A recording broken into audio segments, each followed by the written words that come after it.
Thumbs up, Resby.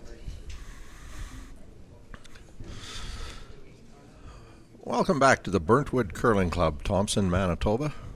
Sheet number 3, final game. Manitoba's Credit Union's Masters Men's Curling Championship.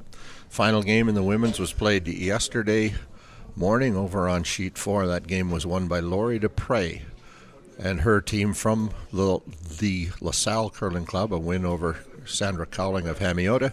Today, the LaSalle Curling Club has the opportunity to hang 2 championship banners as Randy Neufeld with his LaSalle team will take on Mike Mann and Sam Antilla or Resby Coots with Sam Antilla. And Sam, the idea of a club winning 2 championships in the same weekend is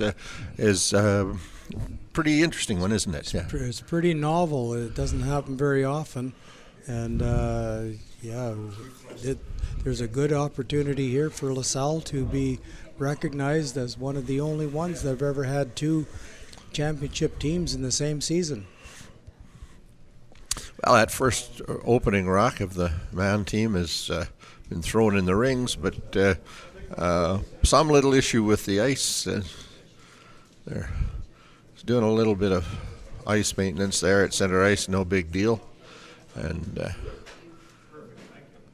Dale Mickey plays lead for the Randy Neufeld team, and the game starts just as the game this morning started, Sam. The center, the first rock in the rings, and then a hit. Yes, it was pretty clear that they were going to be playing an open game in this last game, but certainly in this game here, I expect it to be the same.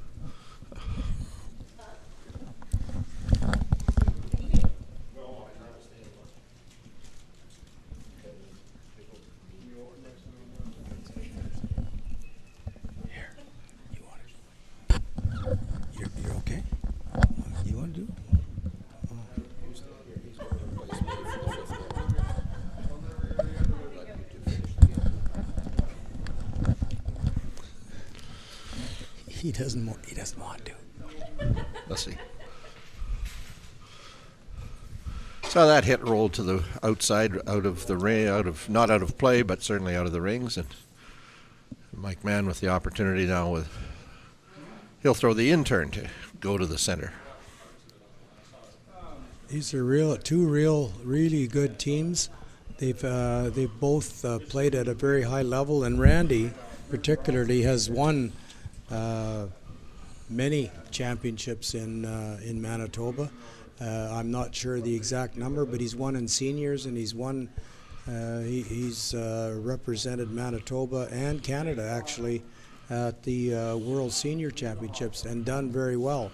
So we're quite pleased to be able to have Randy playing in the final and Mike Mann playing against him. And whoever wins this game will be a fantastic representative for the province. Randy Neufeld, as we said, the opportunity to be 2 winners from LaSalle here this week. He's in a position starting this game where in the next 2-week period he could win 2 Manitoba championships in his own right with this one if he should go on to win today, and then the senior championship in a couple of weeks' time in Dauphin. Yes, and it wouldn't be a shock to anybody if he did that. He was certainly the number 1 seed here, but it wouldn't surprise me that he's going to be either seeded first or second in the seniors as well in Dauphin, and he stands a really good chance of doing well there as well. So.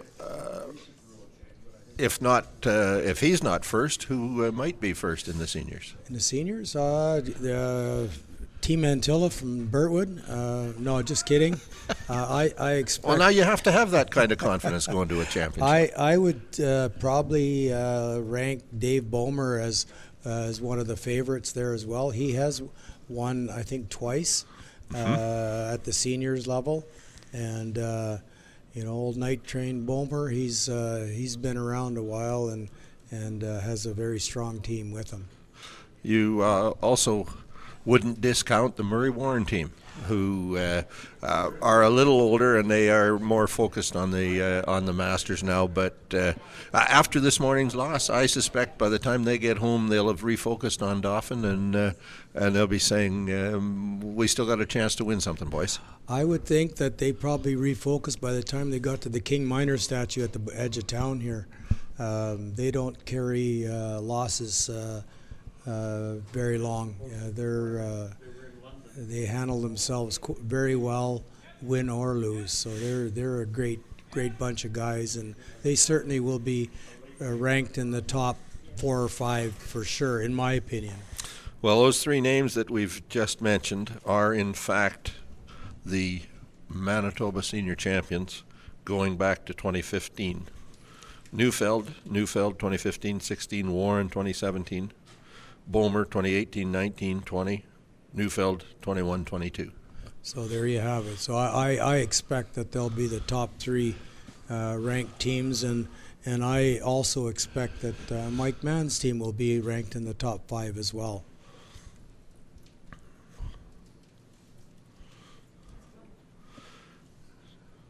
If you weren't watching our semifinal game this morning, Mike Mann did win that game. Murray Warren had an opportunity on a couple of ends, twice missed a draw for a second point, trailed Mike Mann by 1 coming home, and had a hit to win the game, but overthrew his last draw hit, and may have just straightened it a little bit in a straight spot, slid right by, and on a measure, the Mann team won that semifinal game. I would think, Sam, that in a backward sort of way creates some motivation for Mike Mann coming into this game as well. He would rather be remembered as the guy who beat Randy Neufeld, not the guy who won a game over Murray Warren on that kind of a miss. Yeah, you know what? They're a very competitive team, very nice individuals, and I mean, anybody really would prefer to win by making a shot rather than having someone miss a shot. But the fact of the matter is, a win is a win, and he's curling now, and Team Warren is on their way back to Brandon. Or points even further south, bow down into further south. I know they curl out of Brandon, and I know that I don't know the exact area that they live in, but they curl out of Brandon. Yeah, well, Brian Barker's from Melita, and the Warren boys really are Deloraine, although they would tell you Medora, which is one of those rural prairie spots that really doesn't exist very much anymore. There's a little more at Medora than there is at some locations. But I'm getting a geography lesson here, Resby, and I really appreciate it. I didn't realize. I think you may have mentioned that to me the other day, that something about Medora, and that's knowledge that I've gained since I've hung around with you this past week. Well, there are 2 Medoras about 100 miles apart, one of them in the Badlands of North Dakota, and one of them in southwest Manitoba, just west or just east of Melita. There you go. Further geography lessons for Sam. So much appreciated, Resby. Melita is on number 83 highway, which trails all the way north. Well, that's pretty much south of Brandon. Straight southwest. 83 goes straight south from Verdun. Okay. And in fact, is a highway that runs all the way to the Gulf of Mexico from northern Manitoba right down the side of Manitoba through North Dakota to the Gulf of Mexico. And it's number 83 highway all the way. I'm not sure if I can handle all this education at one time, Resby, but thanks for that. Well, as we did in the opening game, Sam, we've found things to talk about while the teams get adjusted to the ice. An open end. The blue Neufeld stone sits in the back corner of the 12-foot circle. Mike Mann throwing that out turn. The one that curls a lot. He is going to get across the face of it. He's going to hit, roll to the center line side, and roll right out of play. There's just so anyone who's wondering if there's been some gamesmanship involved, the Mann team did throw the Blue Stones in the morning semifinal, but the Neufeld team had declared last night that they would be throwing the blue stones. They did have a choice of rocks. That's an interesting comment, because somebody asked me last night, and I believe it was former Curl Manitoba President Ray Baker that was asking me about the blue stones on every sheet. Are they the stones to be shooting or throwing? And I've been curling here for 40 years, and to be honest with you, I've never noticed any difference in either color, because I can lose with either one. With equal ability. With equal ability, yes. Or win with either one. So. And have probably done lots of both, Sam, over. Yes, that's true. Did you say 40 years? 40 years here, yes. 41 to be exact. So we can't say the old trite line, you came here as a baby, because we know you played in the Masters. So. No, that's true. So Randy Neufeld goes to the wide in-turn side out in the 12-foot circle. Interesting little tidbit of information was the first time that I ever curled in an MCA bonspiel. I curled out of Lynn Lake, and that would be back in 1978.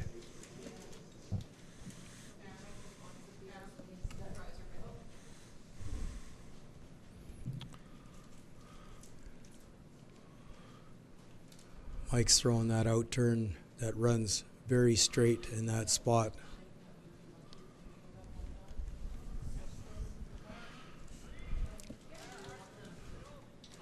The big weight hit.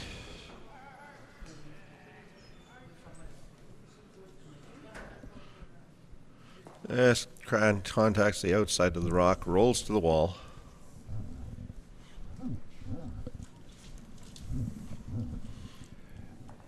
Newspaper.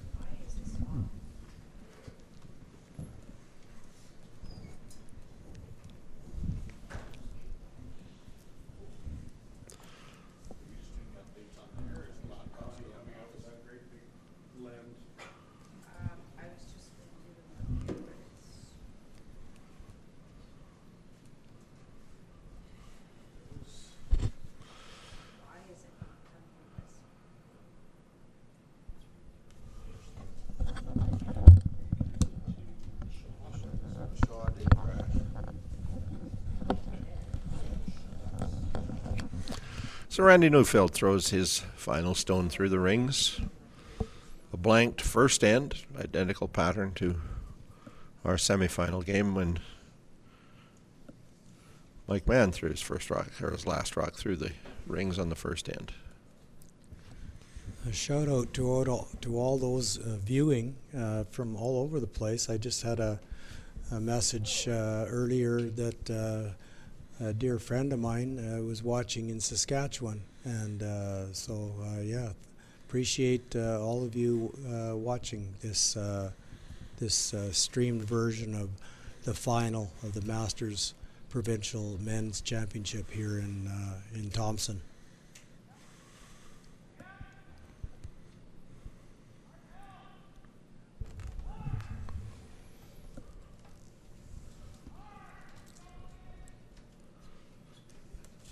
That first man stone slides into the top of the 12-foot. He did call for it to be in the rings.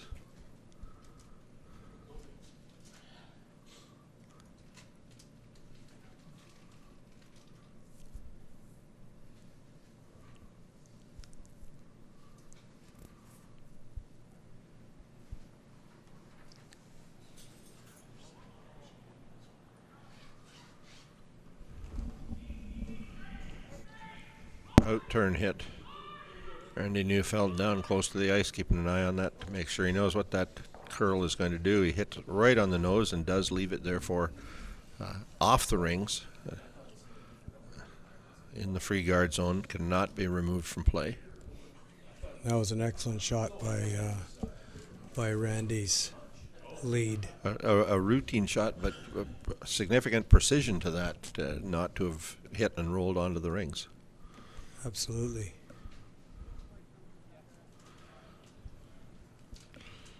And now Mike Mann uses the out-turn draw that he saw Maria Warren used so effectively this morning.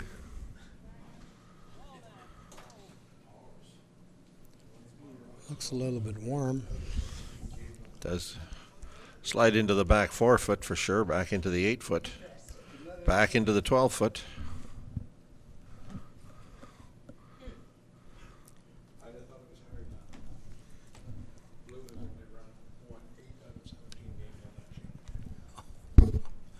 Eight out of 7. So I was right. It doesn't make any difference.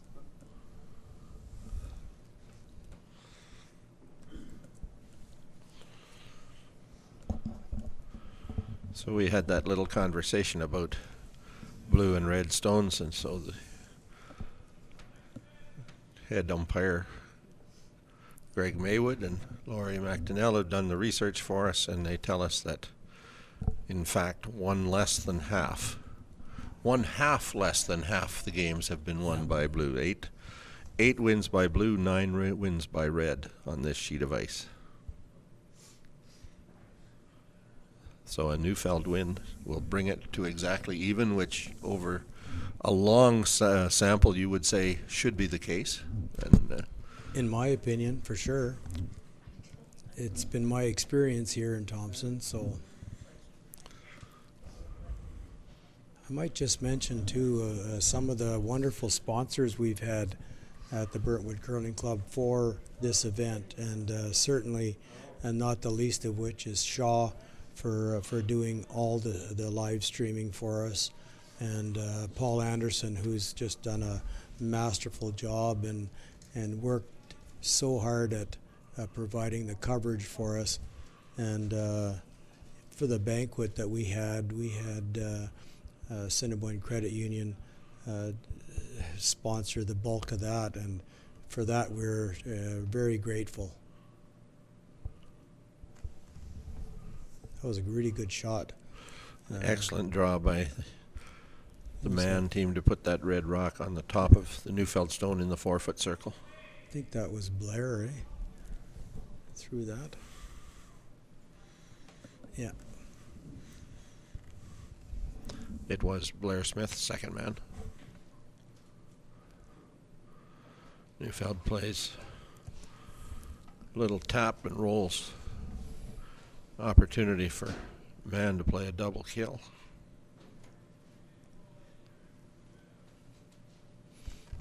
Or he could play a little guard, but I don't think he will.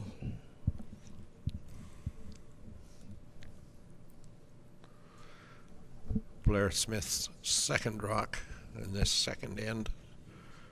And this end has evolved completely differently than the second end of our semifinal game this morning.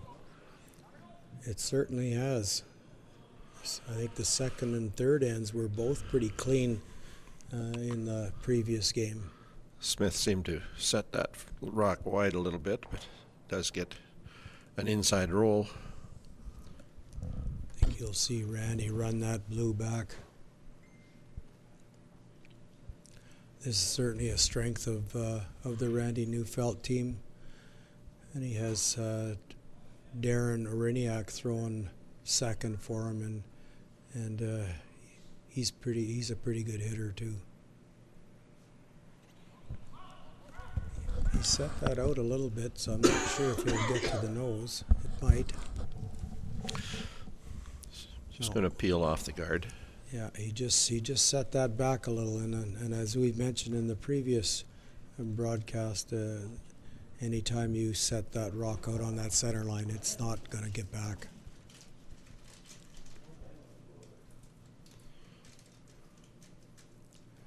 Puts Mike in a pretty good position here. Now he'll be able to replace that blue with a red guard.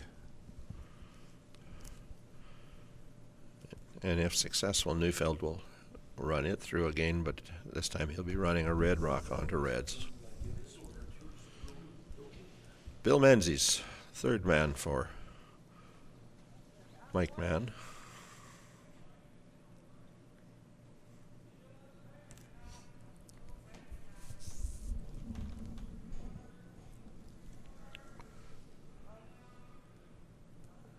He's He's got the weight to get to the top of the rings, and when he gets to the top of the rings, he'll just be cutting the center line, just shy of the rings.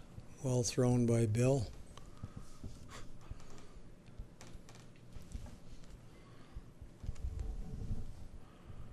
Peter Nichols now, his first in this end. Peter has some experience curling in the Burntwood Curling Club.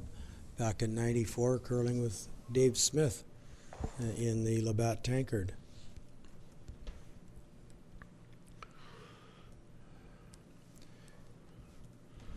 He recalled the little tunnel we had between the Burntwood Curling Club and the C.A. Nesbitt Arena here, where the majority of the Labatt Tankard took place. And it was shaped in the form of an underground mine tunnel. So he was really impressed and remembered it distinctly.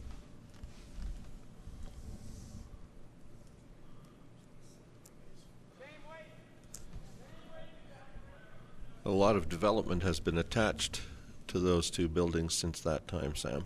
Yes, there has been in the last, I would say 5 or 6 years, maybe 7 years. They've added on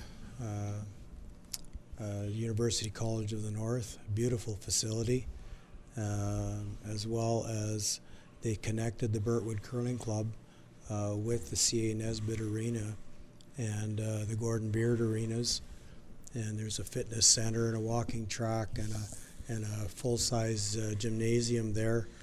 In addition, when they connected our building with the city's, they redid our roof at the same time, and so we benefited in many ways from that construction.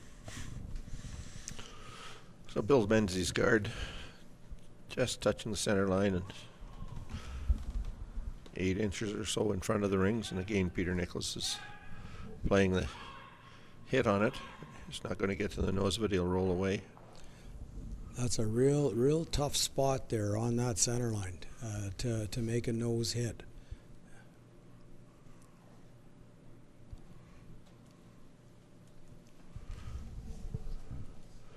It's difficult to know from our angle how many who is counting. It is. I'm not sure who's counting. Could be 2 red, could be 1 blue.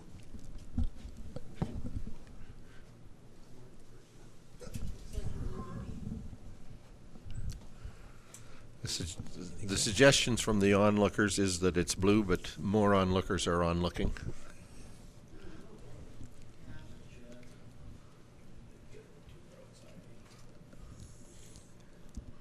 Executive Director Craig Baker will make the official announcement here. I say it's red, but just because I want to disagree with Greg. You're disagreeing with Greg? Well, yeah, just on principle. Just on principle. A contrary opinion has been presented. We're going to play this one out to see who's counting. Okay. I think red's laying 2, to be honest, but that's just my opinion, which doesn't hold much. The guard attempt does not get to the center line, and it would appear We have confirmation from Craig Baker that it is blue, laying 1.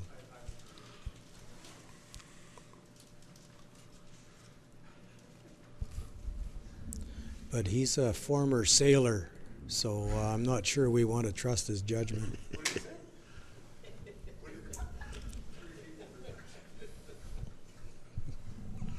So Neufeld and Peters stand at the hog line. Dale Mickey looking on. They'll talk about what they want to do here. They've been playing this end to play the 2 reds away.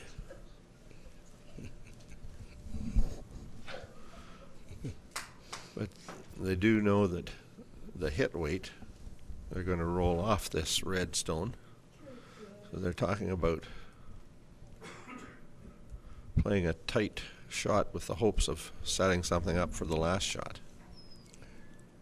I'm pretty sure if he's got this, if he sets it up properly, he might have a chance at a deuce, but if he sets it up not properly, he could give up a possible steal. But one thing that the call does confirm, Sam, is that the blue stone is counting. Yes, yes. No question of that. If Sailor, the blue stone were not counting, they'd Sailor be playing a Jerry hit. did confirm that for us.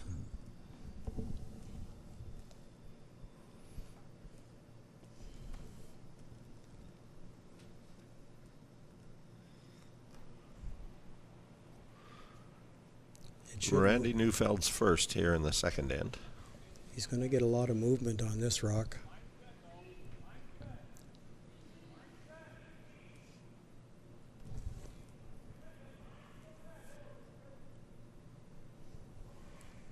I think he wants to put it right on the top of it.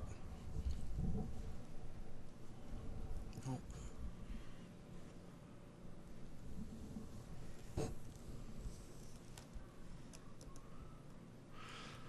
So it does come to rest in front of that red stone on the 8-foot circle, top 12-foot. Mike looks like he wants to draw down and sit on top of that blue on the button. I think he's confirmed that. He could also just guard that side and Guard that side to give the one he thinks he can draw to the edge of the button to be shot rock. If he does happen to be a little heavy in that swing, he can tap the blue so that the blue is no longer shot rock, even if he does then end up forcing Neufeld to play for one. yeah. Well, it curls really hard here, so he does have that opportunity. If he moves that blue at all, I think there's a good chance that he could end up laying two. You're right.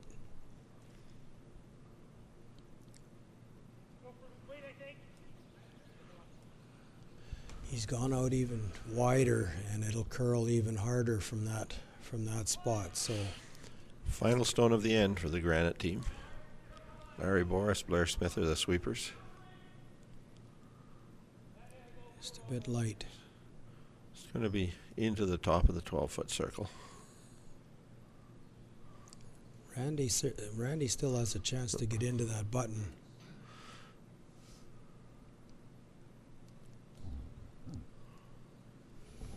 You almost have to take ice on the other sheet, like Gordon McKay did in one of the playoff games. He made him a remarkable shot. He did. The rock he was drawing around had to be almost to the 8-foot line. Took ice almost up to the bench and yeah, that was an excellent shot. drew around it. And as he got to the top of the 12-foot, just snapped in and almost got to the button.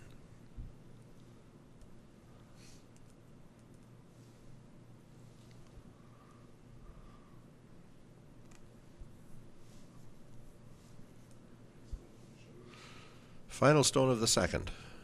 Randy Neufeld, skip of the team from LaSalle. His sweepers are Darren Ariniak, Dale Mickey. Ariniak on the left, Mickey on the right.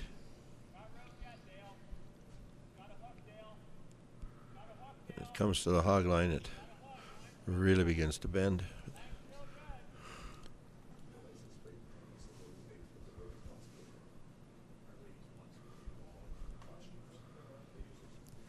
And it does come to rest behind the button. It's pretty close, but I think it's just the one. One for sure as they kick it off.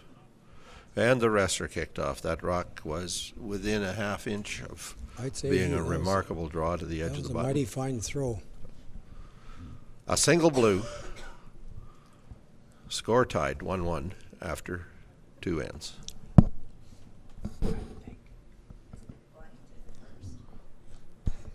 Well, that darn one is in the wrong place again. Yeah. That's it. Yeah. No, The one is in the wrong place. Is on the wrong place for the guy whose glasses aren't working as well as they're supposed to be. It is a blanked first end. That was a draw for one after Neufeld had blanked the first. After all, Resby, that is a long ways away. It's very far.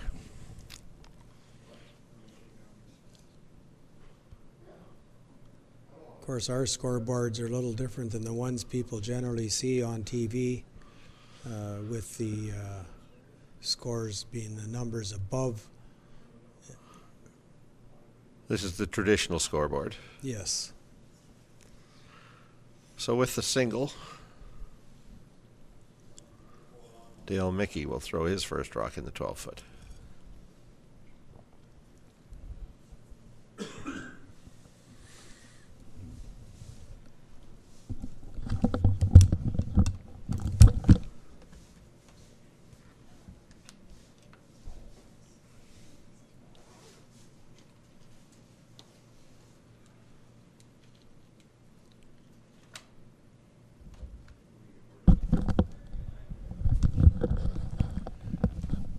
Started the third end very similar to what we did with the first end.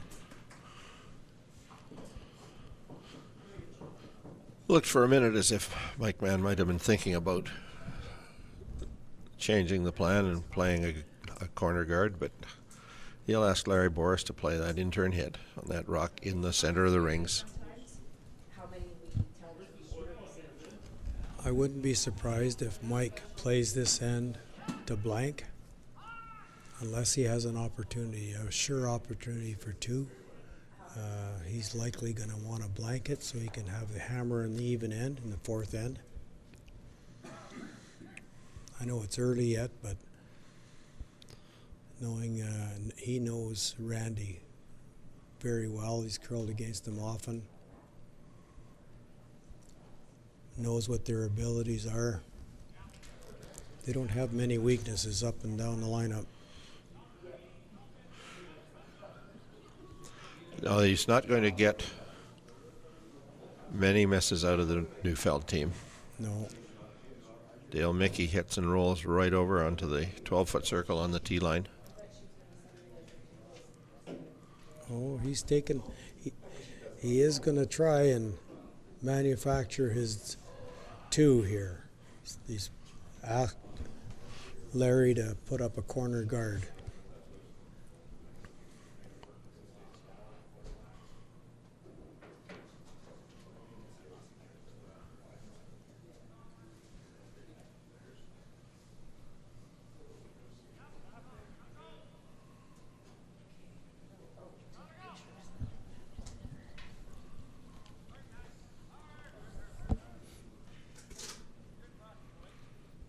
Have to work it hard to get it over the hog line. They do that.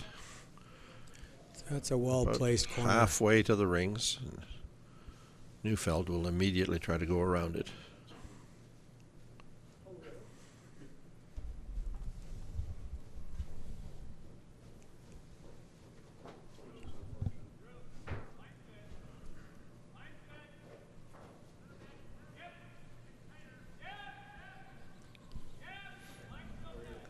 Looks pretty close.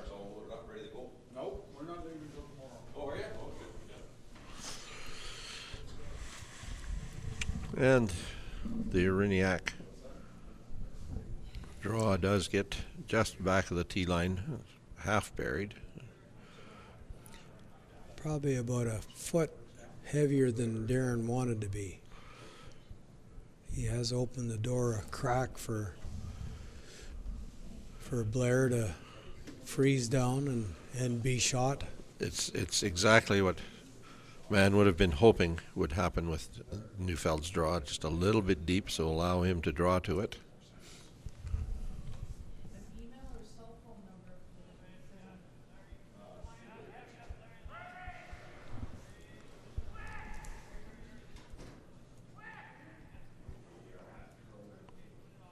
Just a little bit inside with his rock, moves the guard over.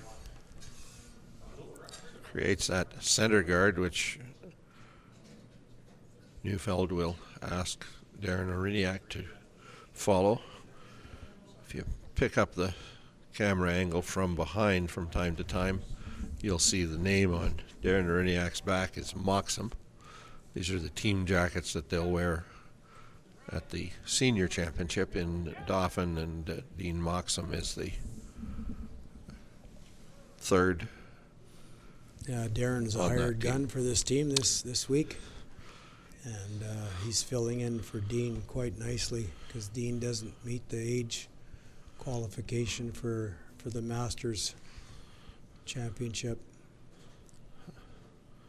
So in that iteration of the team, Moxham throws the third stones but sweeps while Peter Nichols holds the broom.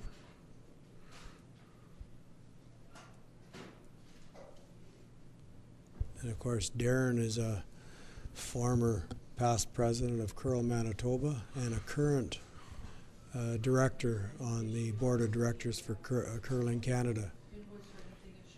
And we've mentioned Ray Baker, who is also recently elected as a governor of Curling Canada. It's continuing a tradition of Manitoba involvement, which, if I'm not mistaken, goes back consecutively over 50 years that there has been a Manitoban on the Board of Governors or Board of Directors of the former Canadian Curling Association.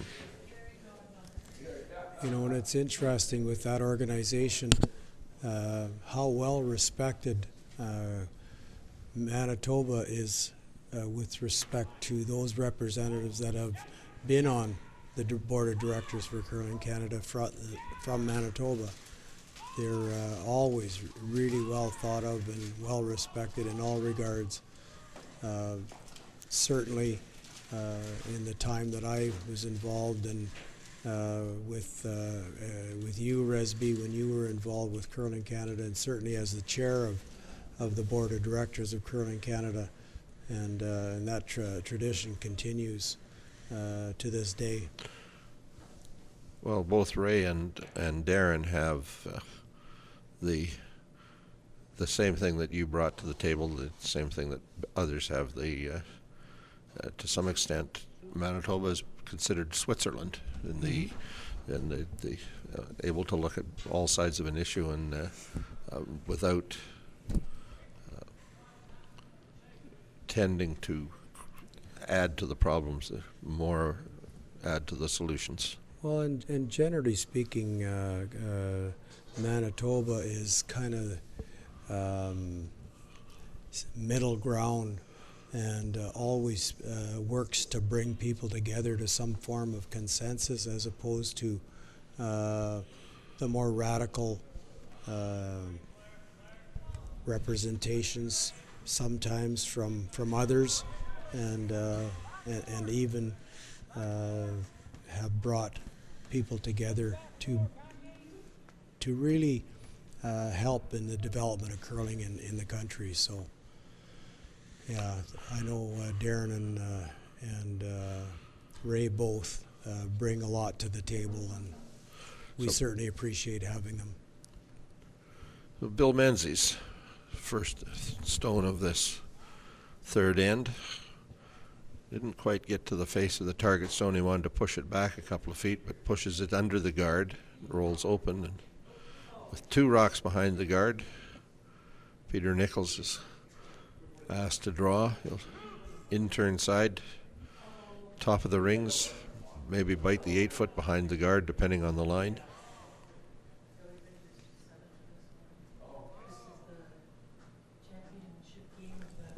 He's a little bit on the heavy side here, I think.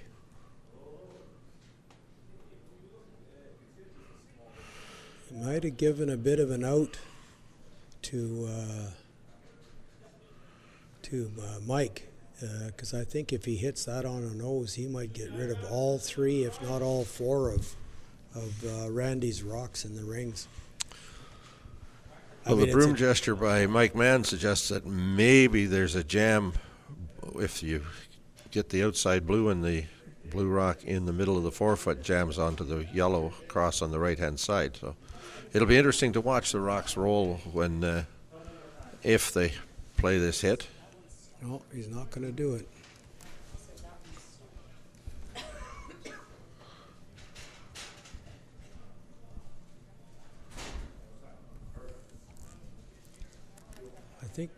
I think he's looking at drawing in there, but so if we had an overhead camera, we might see that those rocks are just sort of hooked on each other, to use the pool table term. Perhaps. I don't think they're convinced yet.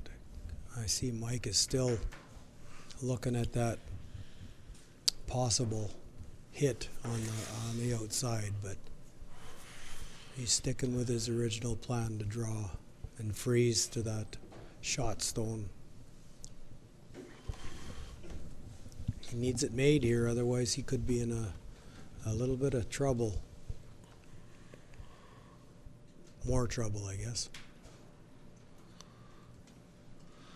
So after some conversation at the hack, Bill Menzies sets his mind. He's going to throw an out turn.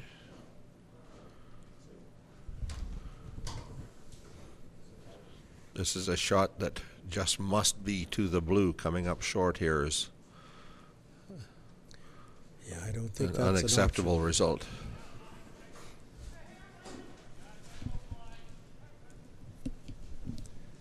I think it might not get by that guard. Oh, I think he is going to get to the edge of the guard, push it a little bit to the left. Covers the outside now of those blues clustered in the 4-foot circle.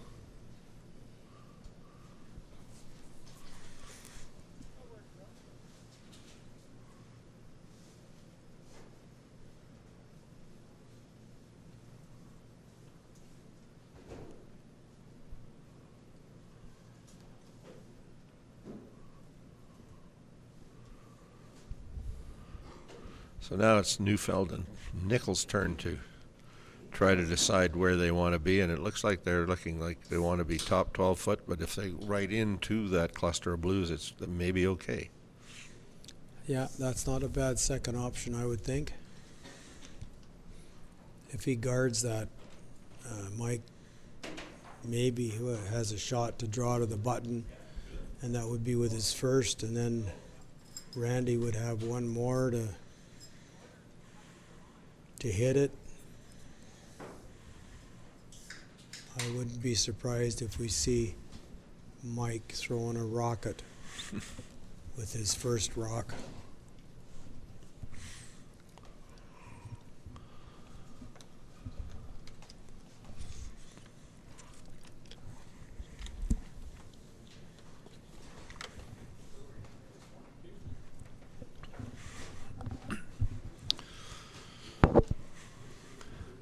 First of skip rocks here on the third, Randy Neufeld. Scored one on the second end. Wide in-turn draw, attempt to bite the button on his second shot was about a half an inch too deep. He'll throw an out-turn draw this time, trying to get to the top of the 12-foot circle, just across, perhaps just touching the center line.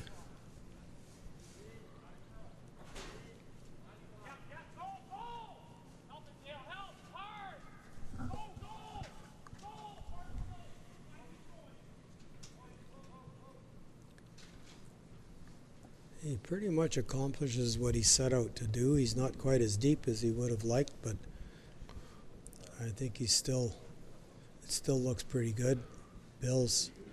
Mike's really only shot is to try and freeze to that shot stone.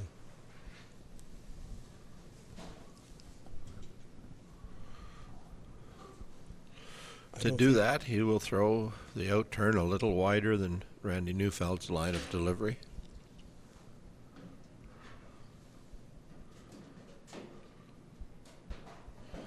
He wants to be tight to the rock just delivered by Neufeld that sits just off the center line in front of the rings.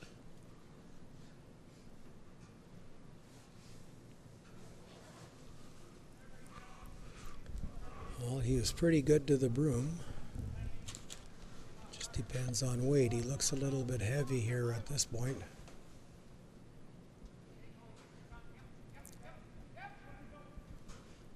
He's going to try and come off of that red stone of his.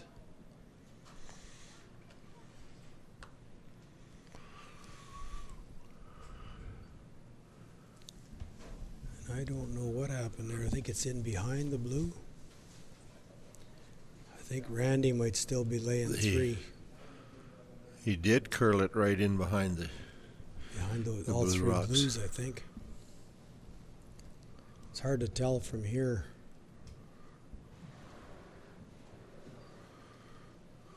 The Burntwood Curling Club might have to invest in overhead cameras.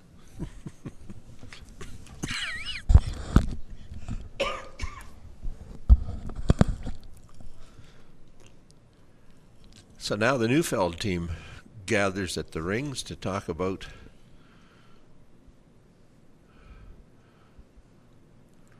I think Randy's looking at hitting that red and rolling in to where Mike's last rock went.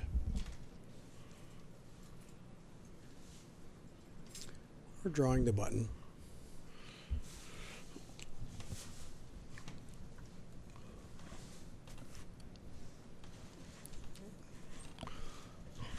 Mike Mann does have last rock. So Neufeld and his team are trying to figure out how to block off the scoring path for Mann, as well as to see if they can't steal 1 or 2 points.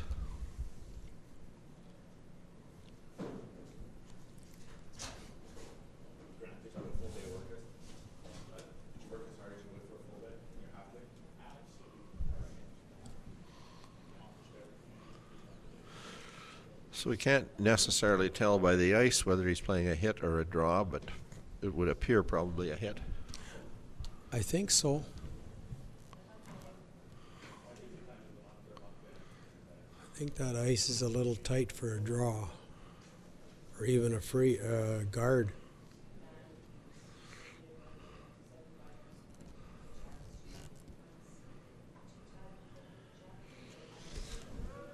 He doesn't want to be on the nose of this. He's better to, in fact, roll away out of the rings. Yeah, I think you're right, Redby. Than to be on the nose to leave Mike Mann the opportunity to play an open hit up the center line. It's the out-turn hit.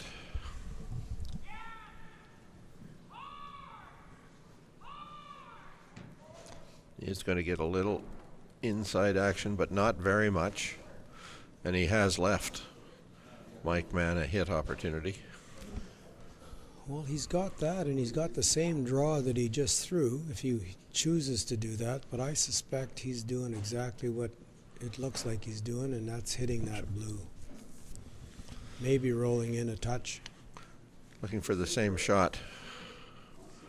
Randy Neufeld, in fact, he may have to roll in order to count. I think so. He's got to be center line side of this. But it is his out.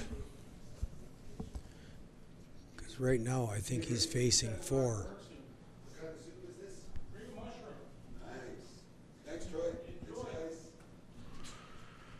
So the last rock of the third end is underway.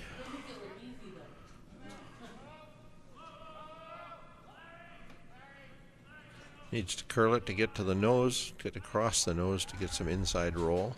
Look, it looks good. He's going to have that roll. I think it's good. 1 rock gets kicked out, 2 rocks get kicked out.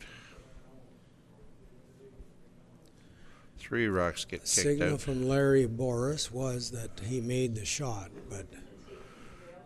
And it would appear that Peter Nichols has acknowledged that. Randy Neufeld simply just had to get a 4. He had to get that same roll, or at least half of it, so that Mann did not have the opportunity to hit the inside and roll to the Blues. That was definitely a bail shot for Mike, and he was successful in doing it, so good on him.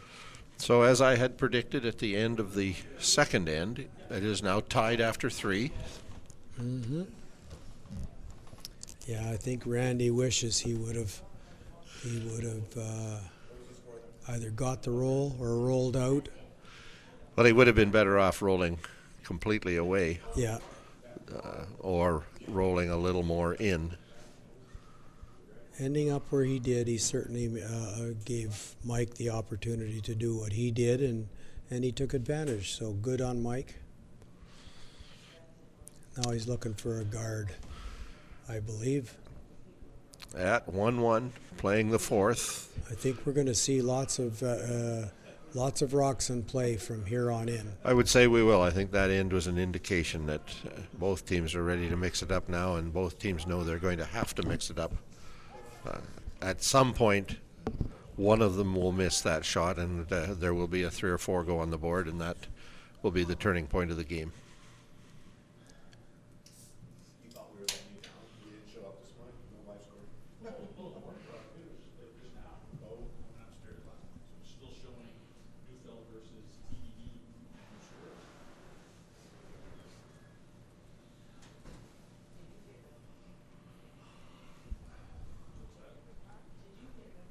Outturned draw by Dale Mickey. From about this point is where the swing begins. Peter Nichols will sweep it to curl it behind that center guard. And of course, Dale is a long-time front-end player for a perennial contender in the men's, Don Spriggs from Portage, and he's obviously hasn't lost much because he's still playing a fine lead. There are curlers through the generations who are that person, that guy that you can start the game with. You think of Brian Wood, who played lead for Don Duguid twice. But in the course of 10 years, Brian Wood went to the Brier 5 times in 10 years with Don Duguid, with Barry Fry, with Doug Harrison. Did he go with Hunter too? And with Hunter. The Arrow? That's a generation later. That guy was Steve Gould, who was awesome curlers in their own right. They were very fine curlers, and had they been skips, they would have been pretty successful skips. But they were very successful leads. The teams they were on succeeded in large part because they had that solid foundation at the front end. Well, and certainly to be successful, you have to have guys that are willing to play those positions and play them well. And Dale is a classic example of that. He doesn't miss much, and he's such a fine gentleman in his own right that, he's a real team player, classy guy, and he brings a lot to the team.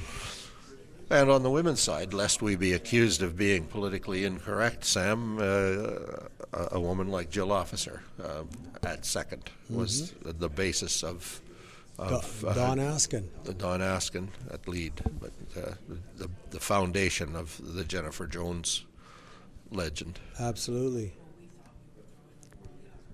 Yeah, there's been quite a few that have played those positions forever, and weren't interested in playing any other position, and that's why they were so good at it, because they played them and played them well.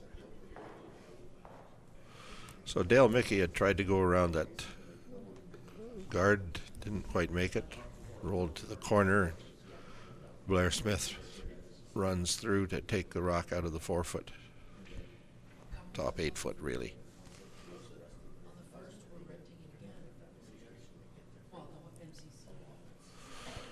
And if you think of nowadays at the men's level, again, you've got the guys like Walker, Jeff Walker for Team Gushu. I mean, he's probably would be a fine skip. He knows the game obviously well, but chooses to play front end and is really good at it.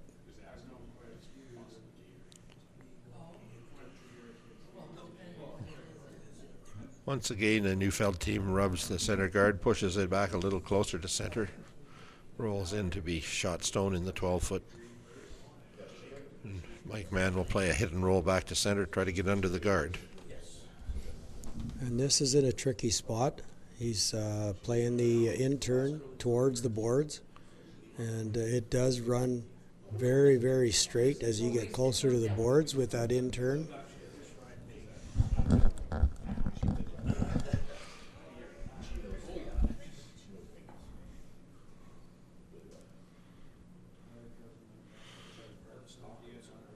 He will make contact and a half roll, half the distance he wanted to roll. He wanted to roll another 2 feet right in behind that center guard. Excellent throw.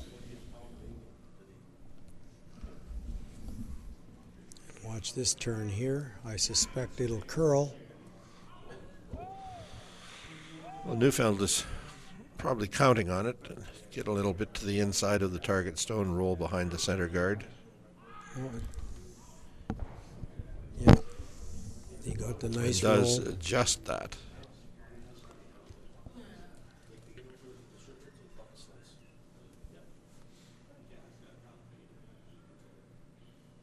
Really nice roll.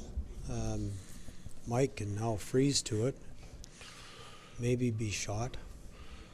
But he can draw to the face of this rock from either side. I think so.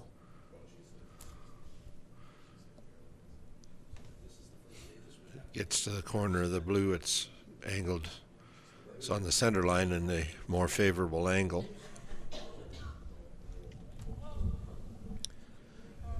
Well, Bill got that one started a bit.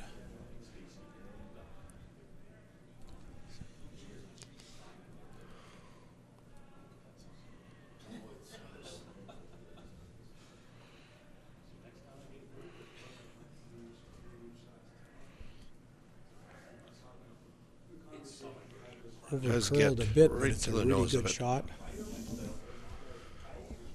It's cut the scoring area down to being no more than the size of the button right now.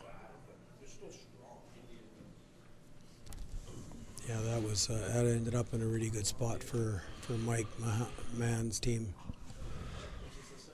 Peter Nichols with his first shot of this end.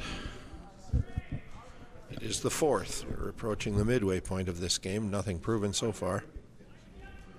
Peter appears to have underthrown this a little bit.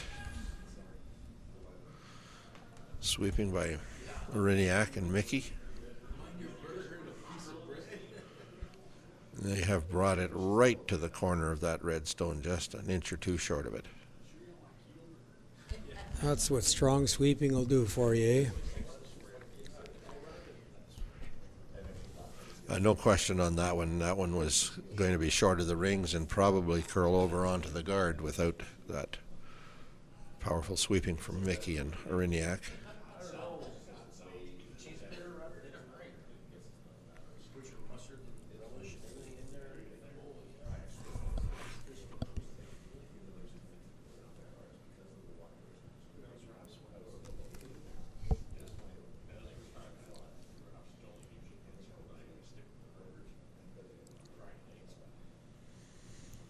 Bill Menzies' second shot of the end. Looks like he threw that pretty well.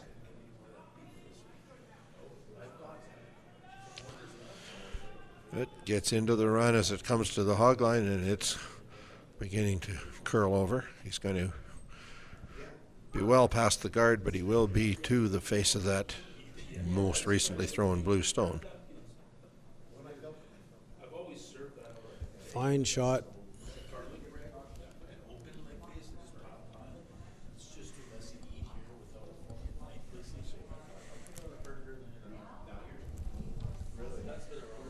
That scoring area is not very big right now.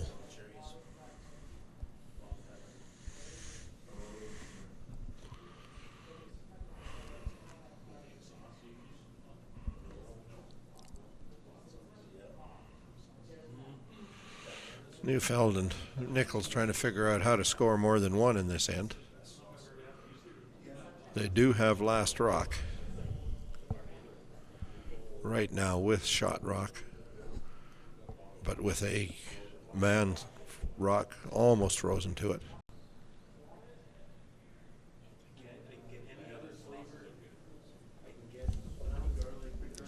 was looking at that out-turn draw. It'll curl hard there from the outside, but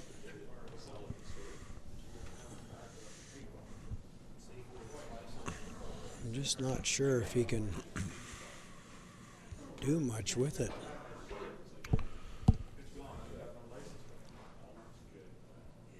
Shouldn't be making a move right now. There it goes.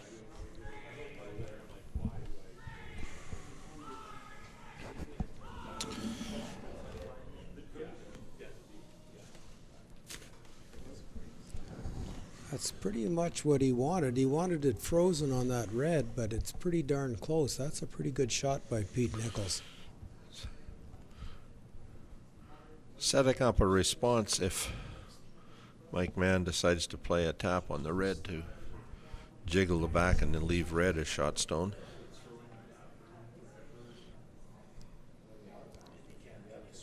Well, I think he could guard that, follow the same path that Pete's rock took and guard it so he can't make the run on that red.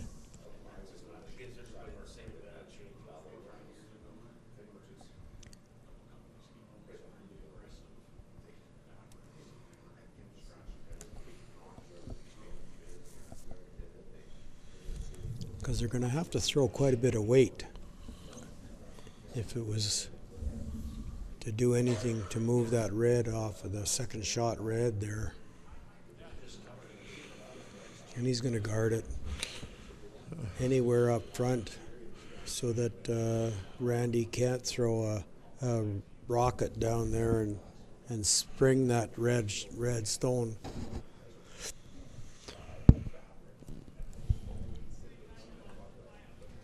So the Mann team at this point would appear to be content to force Neufeld to a single point. Yeah, I think so. Well played end by both teams, actually. An interesting, lots of rocks in play end that you predicted we would see from here out. Yeah, they're not afraid to mix it up.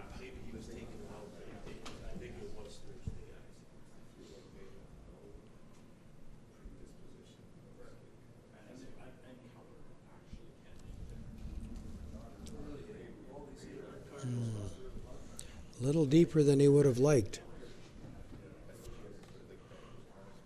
Kind of tease up that hit. I think it's easier now than it was. The only problem is it's likely going to be only, well, he might be laying two when all's said and done, but Yeah, the question is, can he hit it clean enough that the red pops off the blue and out of the 4-foot circle, or does he leave it in the 4-foot circle and having removed his own blue rock from the back? yeah, because that blue one's going for sure.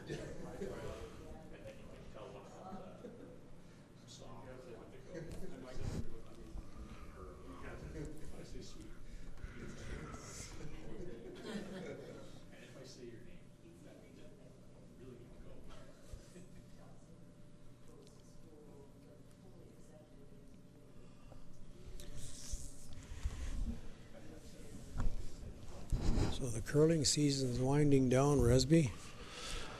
Yes, it is, although there's still the senior championships in Dauphin, as we talked about. There's regional play for the club champions championships. So, Yeah, ours is this weekend coming. and that, of course, starts the next cycle, doesn't it? As that championship will be played next fall at my own club, the Fort Rouge Curling Club in Winnipeg.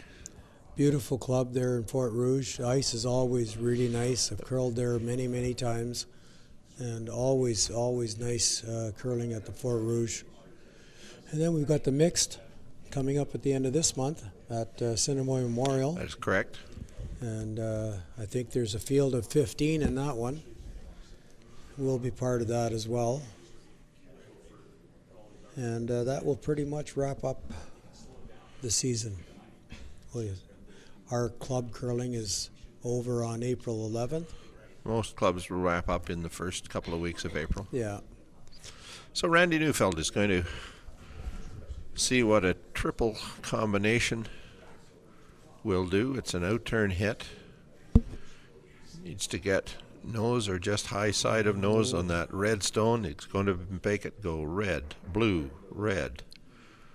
Red does easily sail out of the 4-foot circle. Little stumble there as a rock hiding the back 12-foot got under Bill Menzies' feet. Neufeld was right. He could come out of it lying too. Yeah.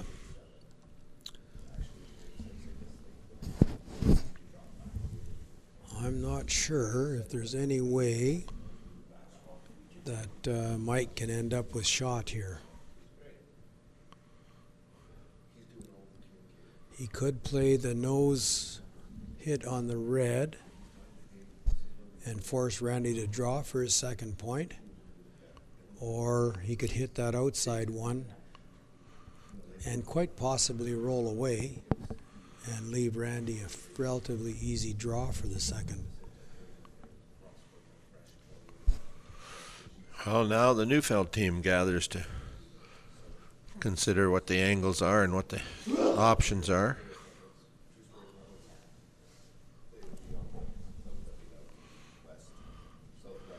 But this second blue just stayed tight enough to the line of the red that he can't get any kind of an inside roll off it.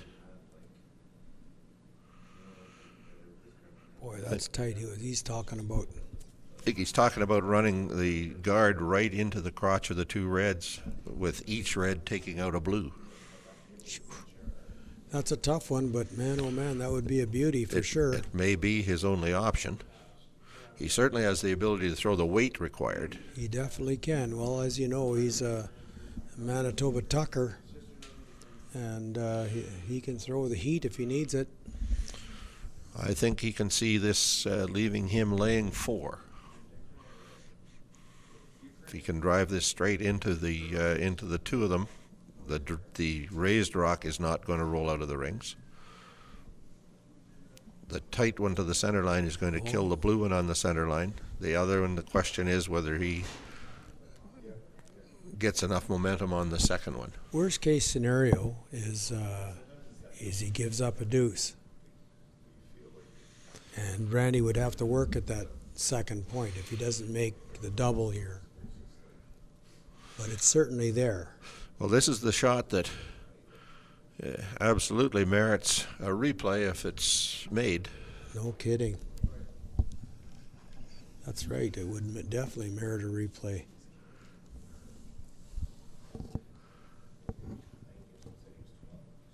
And the hit is underway. It's the out turn. He wants to hit almost nose on this guard. It's close. It's really close.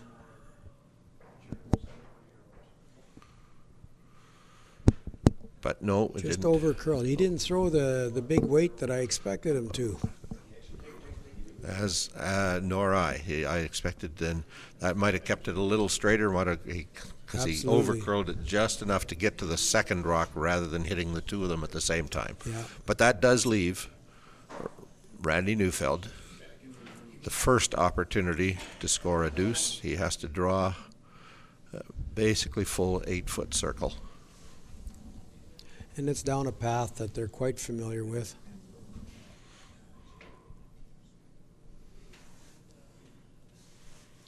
It certainly will curl from that point in the ice, that edge of the 12-foot. He only needs full 8 to count. Mickey and Ariniak are on it. Not oversweeping. Oh, they're staying back close. off It looks perfect, actually. And he will put it on the tee line, just across tee line into the center of the rings for a deuce. And a score now of 3-1. Neufeld over Mahon after 4 ends.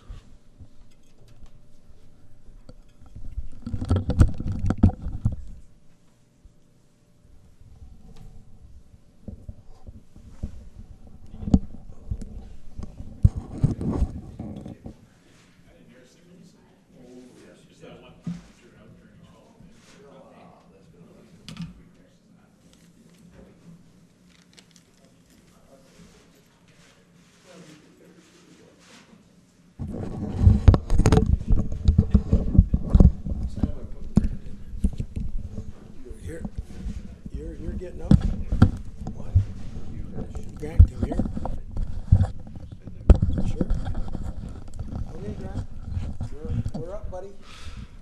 So we're into the fifth end, and it's been my privilege to be a part of these streamcasts from the Thompson Burntwood Curling Club. My name's Resby Coots. I'm going to hand the microphone over to Grant Brown. Let Grant and Sam Antilla carry this game through to the conclusion. Well, Grant, thanks for joining us. I'm sure we don't quite have the history that Resby brings, but between us we'll have probably close to the same in that. I'm not really sure. Yeah, I think we'll definitely have some insight on the game. Maybe not that history that Resby has. I said he's full of all kinds of knowledge on the sport, especially in our province. He's full of what? Knowledge. Oh, okay. That's what I thought you said. I just wanted to clarify that I didn't mishear it, or admit you hadn't misspoken. No, this is it's a really tight game, and both teams have curled really well. Randy made a really nice draw for his the first two of the game, and yes, now it's 3-2 Neufeld playing the fifth end. Yeah, I'd expect now that Mike will try and force the play now that he's down a couple of points. Yeah, he's put up a corner guard, and Randy, he's going to be playing to the middle of the rings, trying to shrink the scoring area. Of course, Grant, you're probably more familiar with a lot of these teams, being from the south and stuff. I'm sure you know a lot of these guys as well. I've curled against a few of them, but this team here, the Neufeld team, a few times, and also Mike, for that matter, we've butted heads a couple of times. So both really good teams, and will be wonderful representatives at the Nationals for us. Yeah, no, absolutely. I said I don't know if I've ever run across any of the Mike Mann's team in my days, but back in my days living down south 25, 30 years ago, Randy and Peter, Darren and Dale ran into them all the time. Yeah, a good bunch of guys, and of course real strong curlers. Peter, as we mentioned earlier, having curled with the likes of Dave Smith in winning the Labatt Tankard here in Thompson in 1984 or 1994, and Dale Mickey, of course, curled with Don Spriggs, who was a perennial participant at men's provincials out of Portage. Yeah, it's amazing how a guy like Peter, he said 1994 he wins the Tankard, and he was a younger guy then, but he wasn't a kid by any means. And he said 29 years later, still at the top of the game. Not just in the Masters either. He said this team competes very well at the Viterra level as well. Yeah, no, they're all the guys out there, but of course Randy and Peter and Dale have a lot of experience, a little more experience than Mike and his crew, but that notwithstanding, Bill Menzies has won a couple of provincials in his own right, and so has Larry Boris, the lead for Mike's team. So they all have a lot of experience. Of course, Randy's been in several men's provincials as a skip as well, and I think he made the finals one year, if not the semifinals. Yeah, he's definitely been there right till the end. Not sure if he's made a final or not, but I think at least a semifinal for sure. Yeah.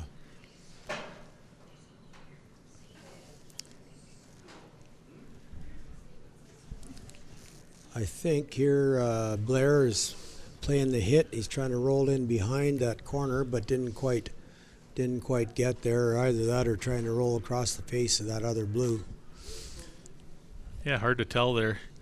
I would have thought that if he was trying to roll behind the corner, he might have played the other turn in that situation. Yeah, because that turn runs so straight off the center line there, and the turn that he did play, the out turn, curls a little bit harder. See, this turn here is really straight. Yeah, I've noticed that. Well, obviously curling in the club all year long, we know that. But doing the streaming on this sheet this week and commentating 3 games myself, I said, you sure notice it when you're paying attention and watching a game. More so than when we play in it. Almost. Yeah. Well, Blair's going to try and do the same thing again and roll underneath, but I think he's got thrown exactly the same as his previous one. Starting to curl now. Well, he got a beautiful roll. Good throw. Beautiful roll. Jammed on the back one, but he's in a good spot. A big deal.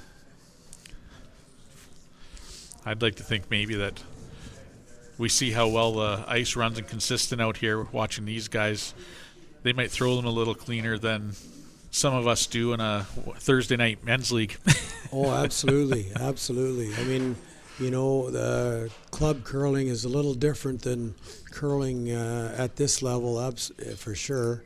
And these guys that are competing now in the finals, I mean, they're at the top of their game, whereas club curlers aren't quite as focused as they are.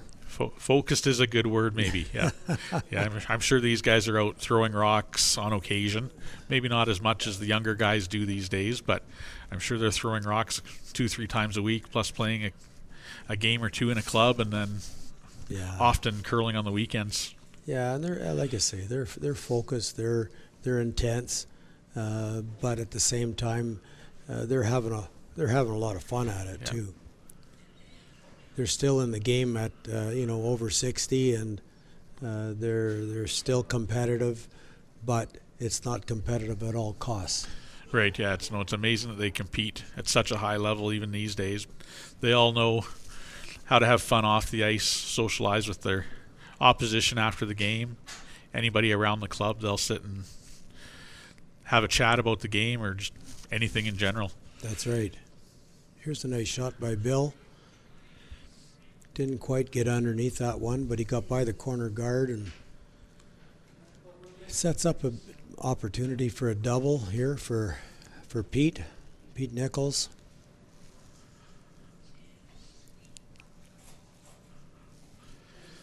I was marveling with a few of the spectators here when you and Resby were discussing that both these teams in some form will be at the seniors starting, I guess, in 10 days. Yeah. And then the winner of this will then go on to the Masters Nationals, which is about 2 weeks after that. So the winner of this game is really going to be real busy for the next month. Yes, and they'll be tired. They'll be tired. But yeah, they'll be doing lots of curling for sure. And a lot of the guys that participated in the Masters this week are going to be participating in Dauphin in a couple of weeks too. Yeah, it's amazing. I was actually looking at the team list there the other day, and a lot of the same names. Mm-hmm. And then the names that you see that are maybe a little different, we know all them because we've been seeing them for the last 20 years in men's competition as well. That's right. Yeah, a lot of the teams maybe didn't reach the upper echelon of the men's in the Safeway or the Viterra, but they've all been at that kind of second level of competitive curler in Manitoba, and that level is at a good level as well. People don't realize just how good curling is in Manitoba. Yeah, that's right. I'm starting to count down the years until I can finally compete in the seniors. You're not far away, right? I've still got 4 more years before I can jump into that. You're just a young puppy yet, Grant. Right on. My body tells me otherwise. Yeah, well, yeah. Some days. I hear you. No, it's always a lot of fun to curl at all these levels, and I certainly enjoy it. I really haven't lost my appetite for the competitive part of it, and hopefully it stays with me for a while yet. But you're right about the health part. You got to try and maintain that if you can. Oh, it looks like he's going to jam. Oh, no, good shot. Randy just made a really nice double, called double. It wouldn't surprise me now to see Mike and Bill are discussing now, but I think he'd like the blank now. Yeah, that end was setting up for a 2 for most of the end, but all it takes is one double. And Yeah, just small misses by Bill there. Didn't quite get the rolls underneath that guard like he was hoping. Actually, there was potential there for him to possibly score a 3 if he rolled under, but here we are. Now he's looking for a nose hit on this shot stone, and Randy will probably do the same, and then Mike will look at blanking. Yeah, probably an end or two too early to take on the risk of going around that corner guard at this point. But I think this so. was the 7th end. Maybe we might see that. No, I agree, Grant. I think he got that. He set that out. Yeah, Good sweeping. Good sweeping will allow him to at least make contact and roll away, but he did push that rock out a little bit. And good sweeping by Blair to get it to make contact. Yeah, good sweeping. He won't be very happy, though, with the rollout now. No. Give Randy a chance to get one in behind this guard and force Mike into taking it single point on this end. Yeah. And you'll notice the ice that Peter has given Randy yesterday in one of the playoff games. Gord McKay went and took ice almost at the hog line up on the boards for a draw into the 4-foot around a corner guard, just like that. Yeah, that was an amazing shot. It was. And Randy was quite a bit outside with that, so he was about halfway up the boards when he let that go. Yeah, definitely a compliment to the ice surface here that they're going out on this side of the sheet to play this shot. Yep. Oftentimes you'd take the simpler line, play the in-turn around this guard. That's right. In fact, he's almost wide open. He's over-curled the guard from the outside. Yeah, that rock curled a good 6 feet, maybe close to 7 feet. Yeah. When you factor in where he released it, pretty much at the junction of the hog line and the boards, because he was well out. Yeah, we definitely had a good angle on that one, and it was not tight on the broom. We'll say that. No, he wasn't.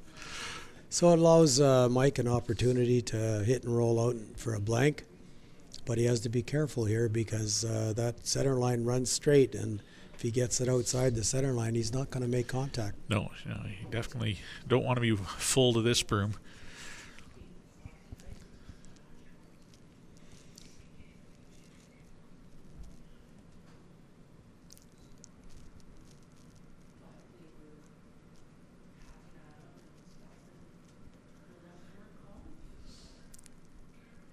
Looks like he threw it pretty good. Yeah, no panic on the sweep here. No. Just a heavy clean, I think. Yeah. Looks like he will roll out here and get his blank. Yeah, excellent shot.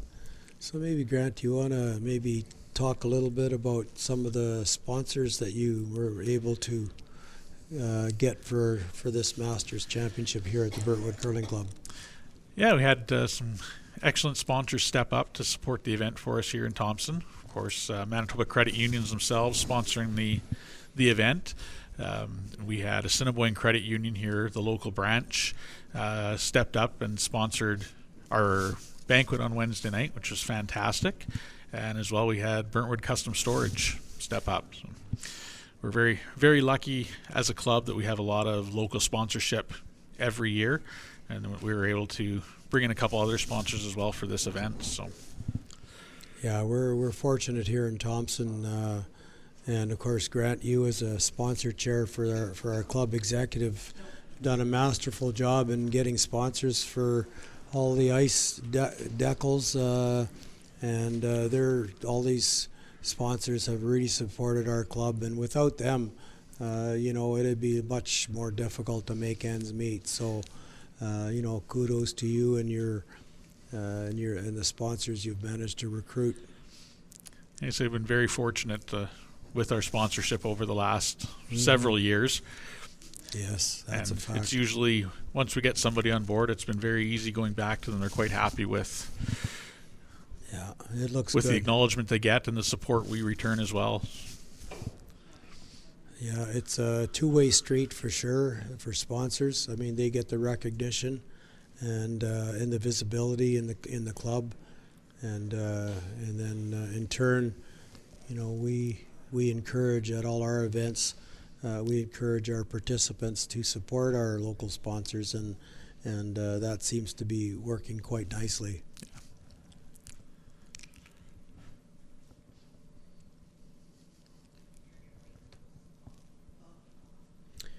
Well, the corner guard's gone up, and of course Randy went in with his first rock into the top of the 8-foot. Mike put up a corner guard, and looks like Randy's coming into the top of the rings, or maybe just up in front. I expect we could see some fireworks this end. I imagine Mike's going to make a push here to score a couple points. Well, the typical 8th end, right? Or 8th end. 6th end. 6th end of an 8-end game, yeah. And an 8th end and a 10-end game where guys like to do something with the hammer.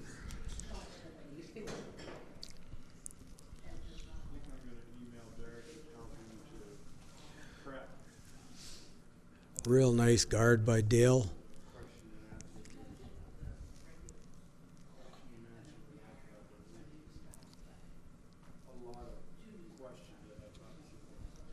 A couple options here for Mike and his team. Looks like he indicated a little bit of a split there. Try and roll his rock in behind that red one and push the blue one into the rings off the center line. Looks like he's opted to corner freeze on that shot rock. Either way, he's got to get some rocks in play here. Another option, he could have gone around the corner guard.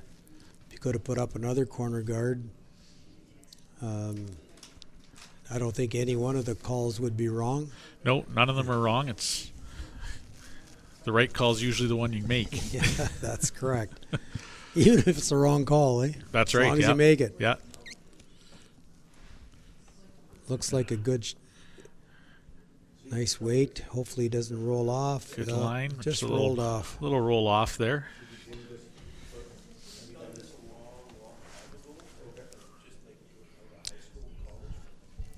Of course, another individual I really want to thank, Grant, is Resby Coots for making the trip north and helping us out with emceeing at the banquet, doing yeoman work with recording scores for the Curl Manitoba website, and of course doing the commentary for Shaw, doing the live streaming. Yeah. It's he's doing it out of the kindness of his heart. Of course, he loves curling. And we all know Resby does like to talk, so doing the commentary wasn't a problem for him, although he is feeling a little bit under the weather. But, we really appreciate having him here. Yeah, no, Resby's fantastic. Anybody that's known Resby, I've known him since I was about 15 years old back in Brandon. He knows a lot. He loves to talk about the sport.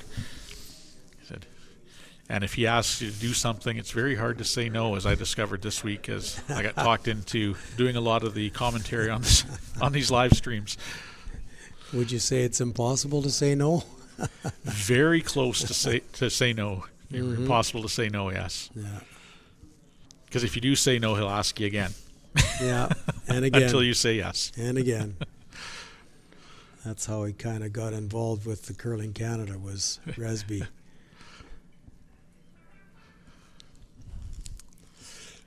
It's also flattering if Resby's asking to do something, he thinks highly of your skills, or unless he's looking for bloopers, I guess. But you know what, Grant, you're absolutely right. and he's so well respected right across the province and certainly right across the country. I mean, he's very well known and well respected. So if he asks you to do something, he really knows that you can do the job. Right. And we're extremely fortunate to have him come up and help us out. Because he didn't hesitate at all when I asked him to come up and do that. I mean, there was no hesitancy at all. It was, sure. No, not at all. And Find me a place to stay, and yeah, I think I saw him about maybe a week or 10 days after you'd asked him that question. He was extremely excited to be coming up here, which you can't say that for everybody. No, that's a fact. That's a fact. I think most people that have participated in this event this weekend found out just how nice it is up here, and the fact that the hospitality is second to none. Yep, absolutely. The comments were very, very positive. And we were fortunate enough to have some beautiful weather for them while they were here. Yeah. You see on this shot by Blair how far out Mike went for this draw, and how much it curls. He went way out, and it just walks over. Because Blair threw it very well. It's just that it curls like crazy there. Yeah, we've definitely seen that all weekend. Mm-hmm. And it has been on every sheet. I said that's right. For the live stream, we've been the majority of our games here on sheet 3, other than a few of the women's games that were on sheet 4. But I've been able to watch some parts of games on other sheets, and they're all doing the same thing. Yeah, very big curl from the outside in, and then straight from the center line out towards the wings. Yeah, very consistent, and that's a credit to our ice techs, who've done a really, really fantastic job of keeping the ice as good as it is for the whole week. And really, truly, our ice is good all the time. Yes, but that is true. We brought on a fella to help us with the ice this week, and he's done a great job. And that would be Todd Gray, who's he's got some experience as an ice maker in Snow Lake, but he hadn't done it for a few years, and very impressed with Todd. I remember when I first talked to him when he said he was going to do it, I told him it's just like riding a bike, right? Yeah. He didn't disagree, did he? He did not disagree. No, that's he's great. done an excellent job this week. Yeah, he's committed, and he made it. He knows what he's doing, and we're so happy to have him. Yeah, and kudos to the rest of the crew and yourself and Suds, who do the ice on a weekly basis throughout the season. Yeah, we might complain, but it's not because it's bad ice. It's probably because we threw it bad. Yeah. Blame the ice and the ice maker. Oh, absolutely. Even though it's not their fault. It's the easiest thing to do. Yeah. Yeah. So it looks like Pete is playing a guard here. They discussed it a little bit. Randy's got Mike in a bit of trouble. Yeah, I think Mike's going to be looking to open some things up here on his next one. I think you might see a rocket here. Not sure where he's going to choose to throw it. Looks like he might, if he hits that blue one that Peter just threw, might get a little bit of action on that red one that's on the center line coming off the blue one. I agree. Yeah. I totally agree. And Mike definitely can throw it hard enough to make that happen. So yeah. They're also looking at maybe the blue one might contact that tight red guard. Yeah.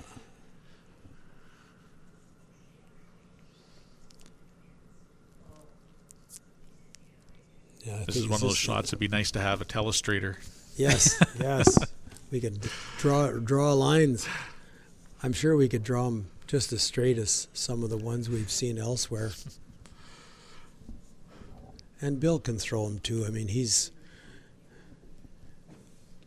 throws a pretty nice rock. He doesn't throw quite as hard as Mike, but he's not a tuck slider either. So those tuckers tend to be able to heave them a little bit harder than us flat footers. Yeah. But yeah, definitely looks like they've settled on that is what they're going to try and do here. Hit that blue guard. I suspect somewhere near the nose. Yeah, I think so. They're going to get some action anyway. Yeah, I'd be surprised if we don't see one of those reds coming back into the rings for sure. Yeah, I think you're right about the one in the middle. I think that might be the one that, and the other one behind the blue might come off the other outside red. Yeah, so Bill through the out turn here. Doesn't look like it's going to hit the nose of the blue. No, they were sweeping to keep it straight, which surprised me a little bit. Yeah, maybe a bit of an audible there. Could be. It's definitely where the broom was. Looked like they were trying to hit it on the nose. Yeah, I think he might have slid out a bit on the outside of the broom. Yeah, so it looks like Team Neufeld, Peter Nichols is going to throw a guard in front of those two red ones here.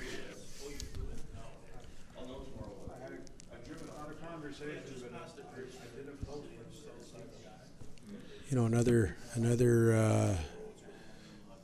group that's really been great for us this week, Grant, has been Shaw Cable, for the amount of, and I've mentioned it a couple of times, but can't say it often enough, the work that Paul Anderson has done to help bring this live streaming to everyone, and we certainly appreciate it and thank him for his time. Yeah, I know we put a shout out to Paul there last night too, and said, as everybody in Thompson knows, it's Paul from Shaw, and everybody knows who you're talking about. Yeah, that's right.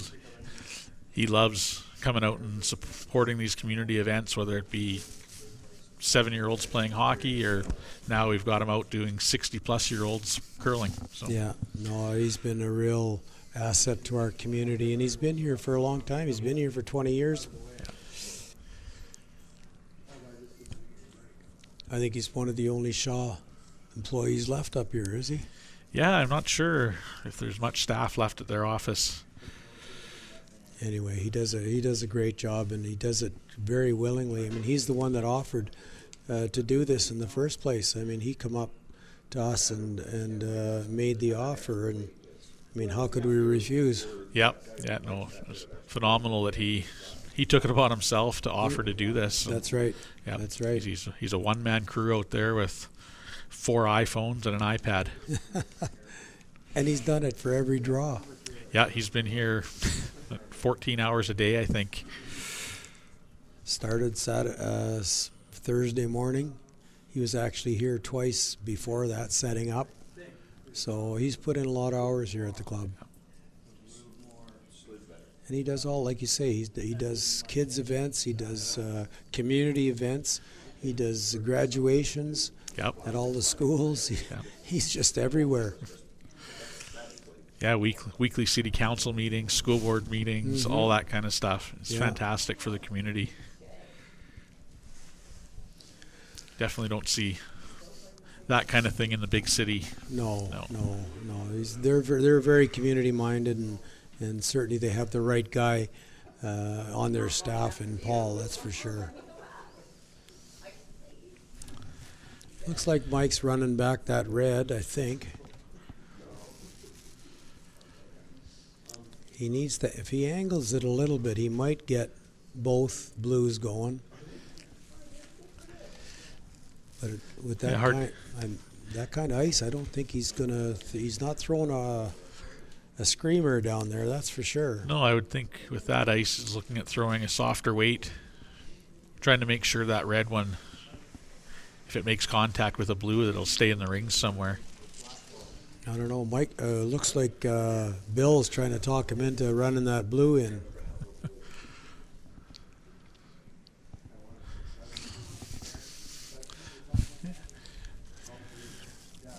Either shot's not wrong, but he definitely. Neither one's easy either, but usually a one rock run back tends to be easier than a double raise run back.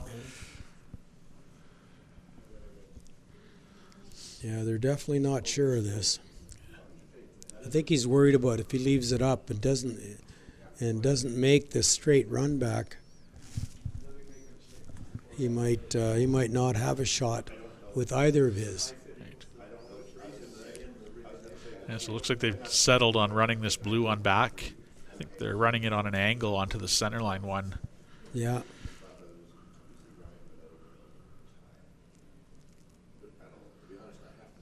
He's very close to the broom.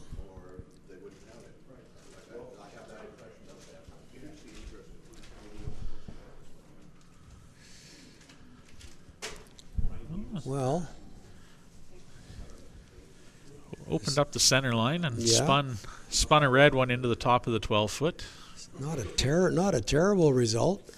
Oh. He threw it well. He was very, very clean to the broom.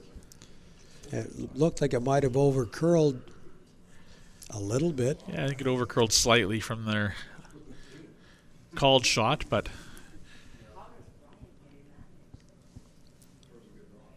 Randy looks like they're going to keep the pressure on here. Rather than hitting that red one, they're going to throw something in front of their two blue ones in the rings and make it difficult on Mike.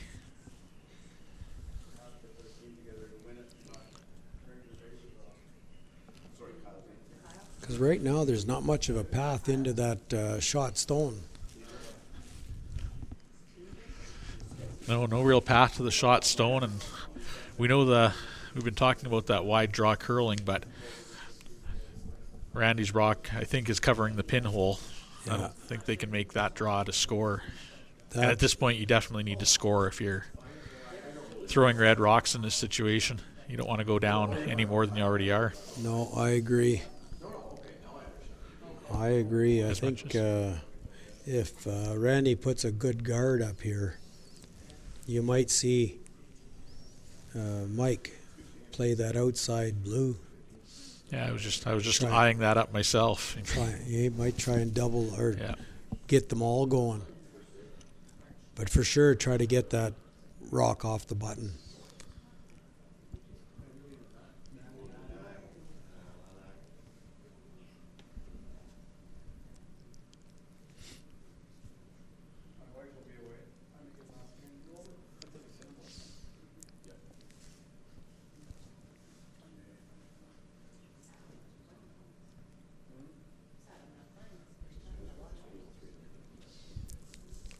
Looks like he's got a lot of weight.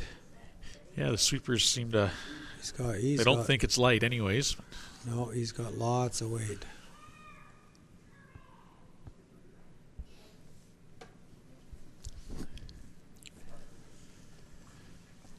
Yeah, definitely more weight than he was hoping for there.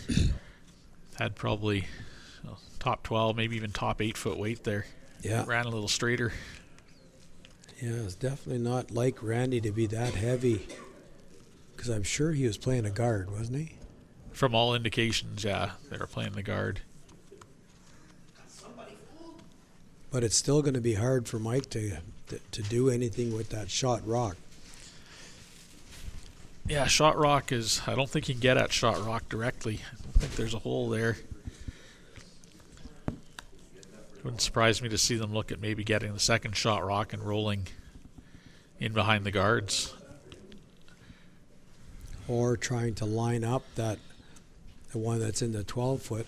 If you can hit that one, that second shot, and roll in between those two, he might be able to run it in with his last rock if he gets an opportunity. But yeah.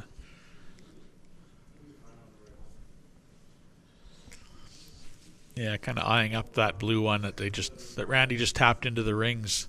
Oh, okay. There's definitely a hole there, but if you do happen to make the triple, your shooter's not going to be in the rings, and Randy would have a fairly open hit on the red one, top 12. So yeah, it looks like he's opted for that second shot rock, trying to tap that and roll to the middle. In a few spots he could roll this. He doesn't necessarily have to roll it, or may not even want to roll it all the way behind the red. Get it half behind that red. Get it into a position where there's no double on the two reds. Yeah. without jamming on the one on the button. No, that's right. Even if he just rolled a bit, and he could use that corner blue and run it back in. Yeah. Because he has to count. Yes. This one's And working on this one pretty hard to get it to curl over. He's on. Get a redirect off his other red one.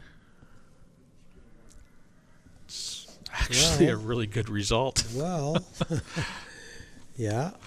Because got both red ones buried. He was in that straight spot, and that's where it stayed for the longest time, but he kind of opened it up a little bit. I mean, there's potential now. There's a possibility, anyway, that he could count 2. Yeah. An outside chance for 3, yeah. For 3. Yeah, if Randy doesn't make a good shot on his. Yeah.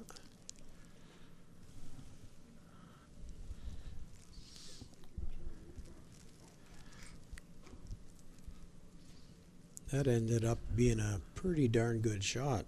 Not exactly what was called, but... Nope, but sometimes those ones work out better than that's what right. you're trying to do. That's right. I'm sure it was in their discussions coming off that one.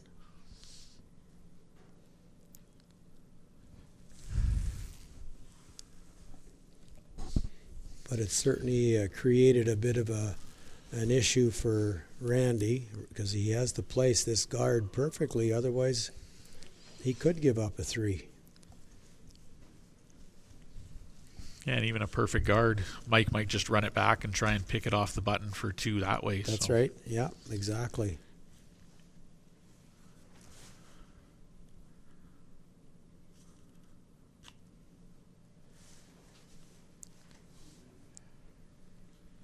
So they've looked at a couple different options. Obviously, they looked at just throwing the guard, but now they're looking at maybe coming into the rings themselves and getting second shot. Oh, okay. Well, I mean, placing the perfect guard is not going to be easy.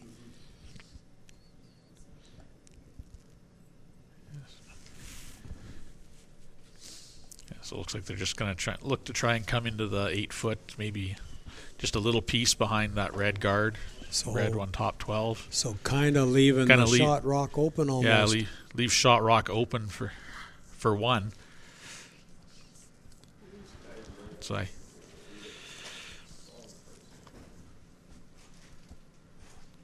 And even if he did leave it open, it's not going to be an easy hit. It's not going to be an easy hit, no. And Mike might not even want to play it. He might not be happy with 1 here if he has any chance for more. Yeah, get him thinking about the 3 or...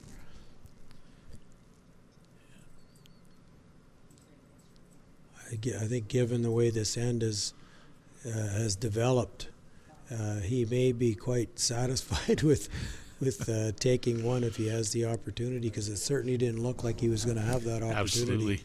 And I think if he asked Randy if he could just have 1 right now, Randy would give it to him. Yeah, yeah, absolutely. Randy will be concerned about giving up 2 or 3 at this point. Yeah.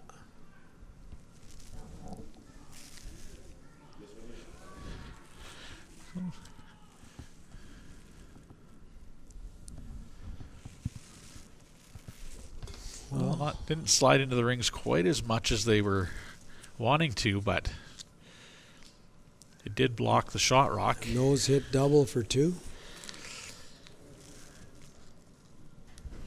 I think that's his shot. Yeah, the blue one that Randy just threw is wide open. Or wide open enough for the out turn anyways. I don't know if he could throw an in turn at it, but... Well, I think he could. I'm right behind the rock, and I certainly think he could throw that in turn. Just enough room for the in turn? Yeah, because it runs that center line pretty much all the way down if he's got any kind of weight. Well, and for the viewers out there, you may have just heard that buzzer. That buzzer indicates that they've reached their hour and 50-minute mark, so they'll complete this end and only play one more. So the 7th end will be the final end of this game.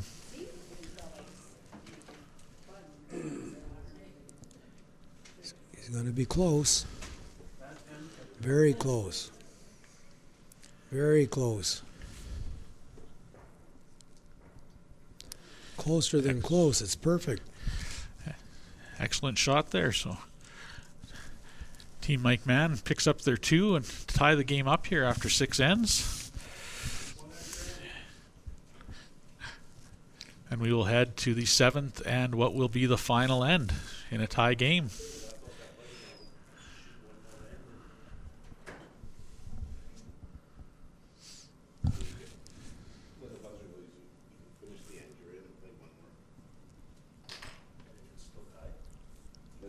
Because he wasn't going by that clock. He was going by his clock. Because otherwise it would be 2:50. Yeah, well, I know. I walked into the club and the game had started and it was not 1 o'clock yet, so yeah. Yeah. Yeah. This is it, eh?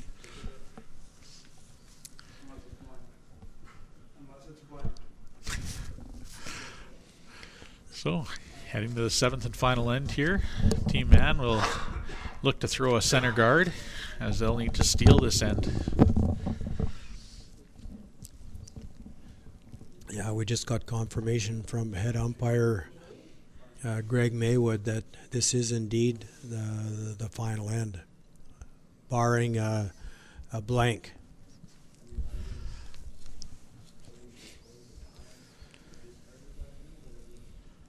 So the man team will be putting up as many guards as they possibly can.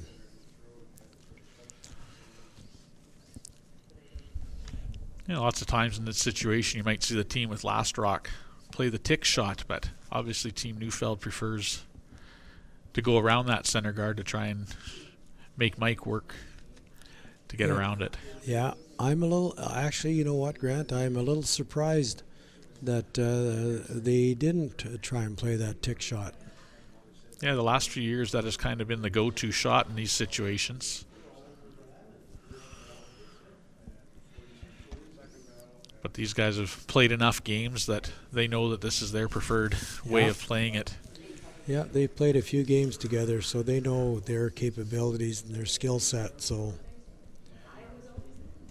that rock by Dale Mickey ends up being in a pretty good position to act as a guard for the man team. Yeah, Team Man will be fine with where that one is. It's definitely gonna more of a guard for them than it is a good stone for Team Neufeld. Yeah. Lead Larry Boris is asked to put up another guard.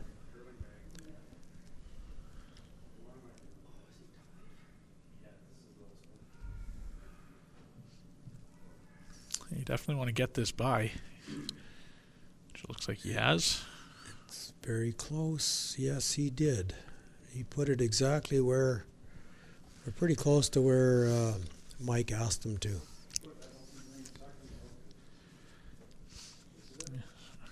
Randy's asked Dale Mickey to come around the center guards again here. Probably looking to get this one a little deeper in the house, but not too much deeper, I guess. Probably top 8, just biting the 4 would be ideal. Dale's got good line on this rock. It should curl over. Maybe a little heavy. He is a little heavy, yes.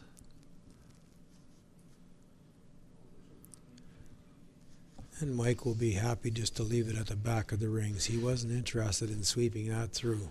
No, he's happy to have a few rocks in the back of the 12-foot if he can.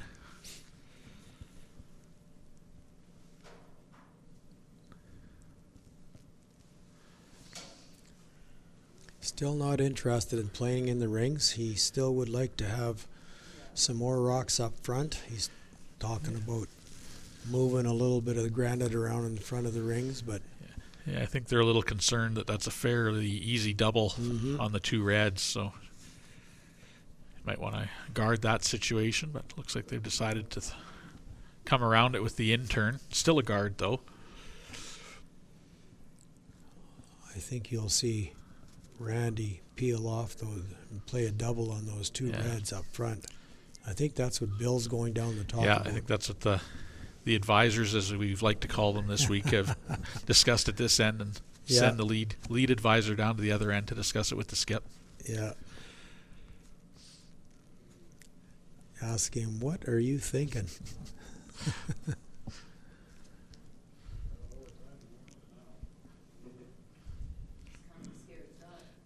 Especially at this level, you find a lot of the front end players at one time or another have skipped themselves, often at a high level.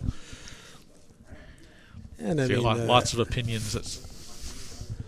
At this level too, I mean the leads, in all likelihood, could skip because they've curled at such a high level for so long. That's right. Yeah, they're quite capable. They know the game. They know the strategy.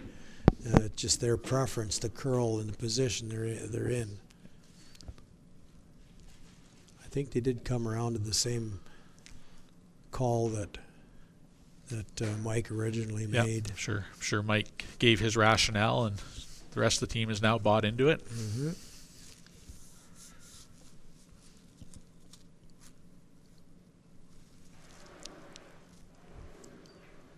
He does not want to move that.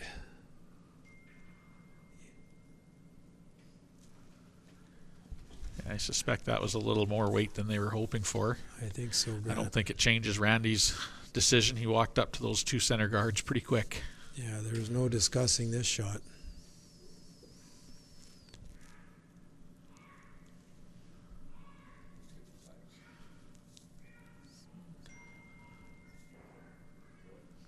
Yeah. Excellent shot there by second Darren Oriniak. Cleared the front, rolled his shooter way out into the wings.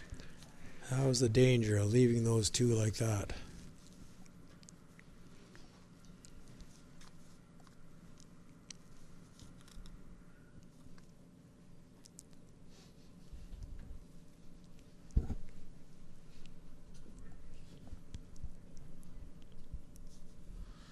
So they're looking at throwing another guard here. Eyeing up the two rocks over on the left-hand side of the sheet where maybe a rock might run into those and spin back towards the rings, giving them something a little more to work with.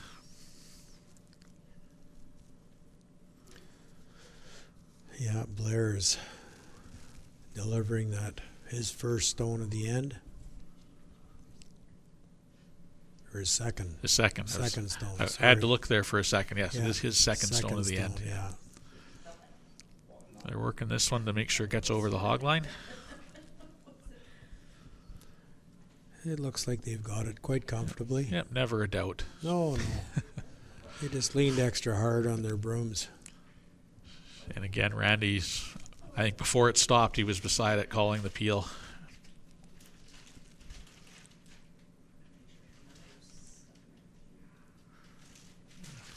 I think Darren rolled that in a bit. Yeah, a little bit of a wobble there on release. Oh. I don't think Randy's going to like that too much.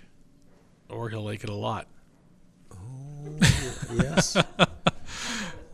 I think he likes it even more than anticipated. It's a pretty good plan B there, getting that red one out of the top of the 12-foot. Well, now he doesn't have a draw from the out-turn side. That'll be the only concern, that is where the shooter ended up rolling. It does take away the out-turn draw. Which is, I think, the draw that Mike would have used to draw in behind anything that was out front. Yeah, you're probably right that was his plan, was to get in there with the out turn. But yeah, let's check out this turn. Yeah.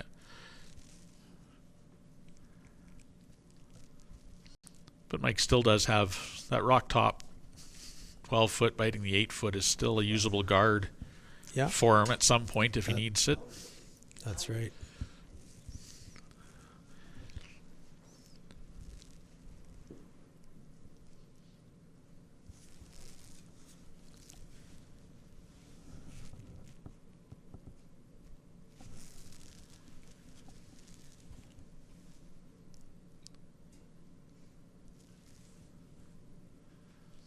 And a fine guard there from Bill.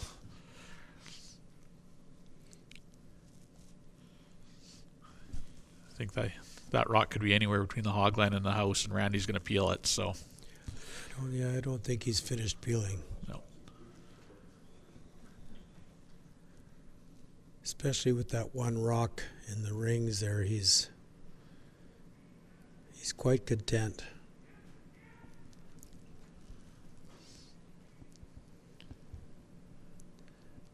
And of course, Neufeld team is a wonderful peeling team. They don't usually mess around. They don't typically miss any peels. No, not too many of the top teams miss their peels, but No. Peter and Randy specifically, for years, they love to hit, and they do it very well. That's right.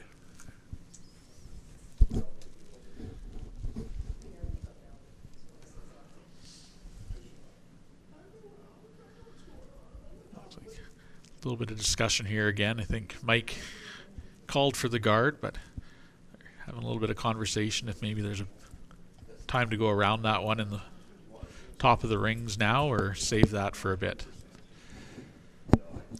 I think one of the things that they also might be discussing is how much ice he's giving for that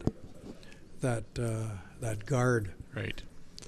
because that other one that Bill threw ended up being a little bit on the outside of the center line.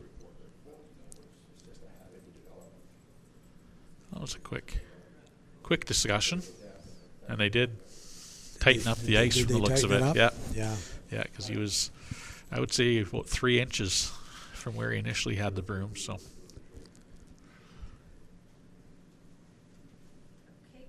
Oh, that's interesting. that was a quick audible after the discussion. Yeah. So it looks like they're going around the corner guard, probably a tight guard, or just top 12 here maybe. Yeah, that's an interesting Trying call. He to threw put it in a spot where Randy maybe can't peel it. and it doesn't curl much as you get closer to the center line. It doesn't move very much. No, that's right. Or maybe that's what they're thinking, if they can put it in a spot to maybe force the Neufeld team into playing the straighter turn on their peel. Mm-hmm. Which they have done. I think it's in a pretty good spot, but two things here. If he gets it out, it's not curling. It's not going to curl. I threw it pretty good. Yeah, they're just cleaning it now.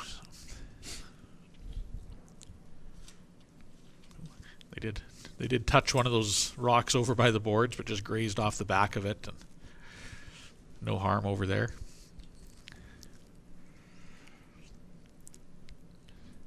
When do you go in, Grant? I think I would probably go in now. You go around this. Randy's probably going to play the run back on his own. And you hope he either misses your shot rock, then he can throw a guard on it. Or if he does make it, maybe he gets everything and you can go around that corner guard into the 8-foot and force a draw to the 4-foot. Yeah.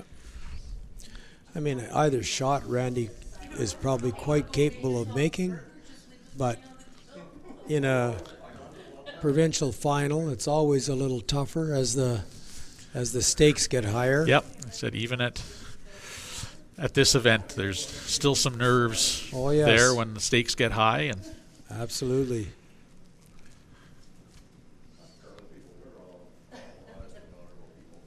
Yeah, definitely appears to have taken ice to go around that blue rock. Probably want to get it probably into the back of the 4-foot, I would imagine. Leave a little bit of distance between the blue and red one when it comes to the rest. Yeah, I think as long as he's shot, I think that's probably the most important thing for him. He kind of set that out quite a ways. Yeah, it's going to bend for sure. Yeah, if the weight's right, it'll definitely hook in there at the end. But might be running a little heavy here.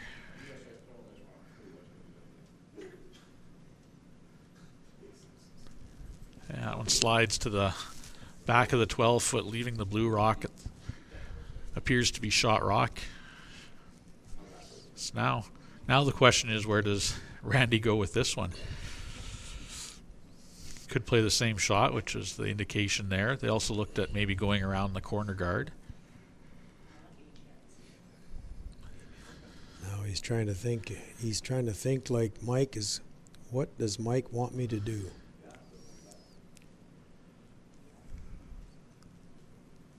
Do I want to give Mike the same shot he just threw?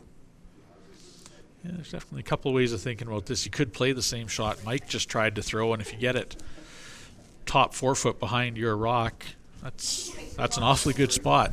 And force Mike maybe into playing the double, in which case you'd have no worse than 8 foot to draw to. That's right. But on the other hand, if you're a foot heavy, it might allow Mike to follow you down and freeze touching the button buried. So yeah. Looks like they're drawn right beside the other one. That was the indication by Dale Mickey. Yeah, maybe just past it, but not into the 4 foot was where it looked like Peter had his broom there.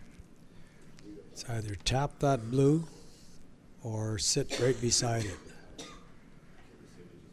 At least that was the initial indication. Yeah, the front end has decided to leave it up to Peter and Randy. They've given their advice. And Dale called the shot and then he left. Yeah. And that's exactly where Dale called, right where Pete was tapping his broom.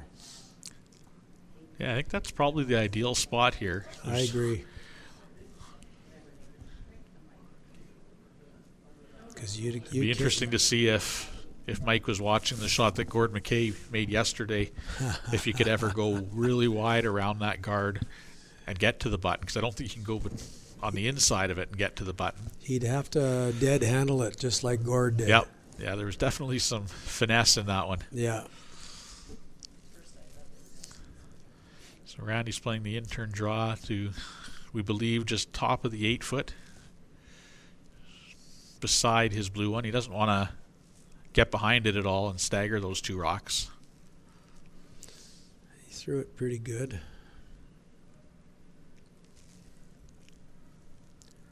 Looks pretty close.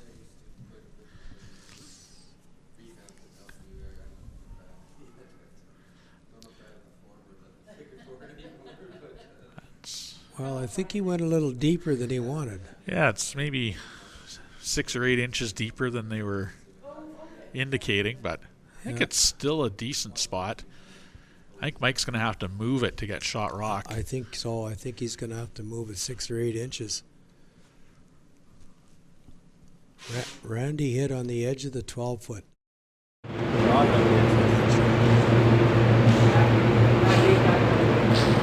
Yeah, I think half less ice here.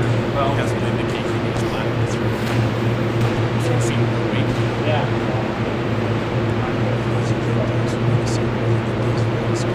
Says running strong.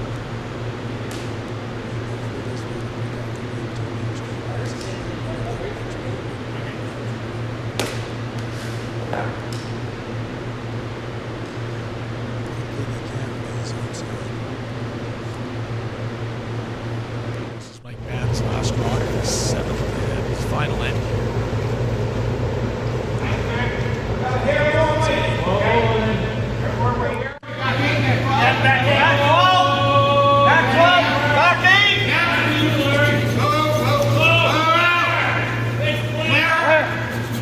Gotta go. Gotta hit hard.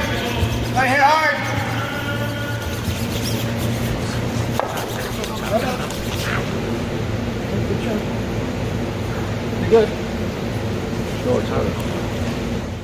It looks close enough. Peter's pointing at the blue one, it looks like.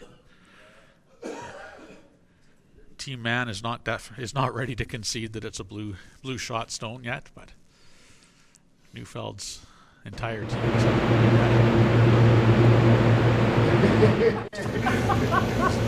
Look, that's a third. I don't think Team Man can see anything at this point.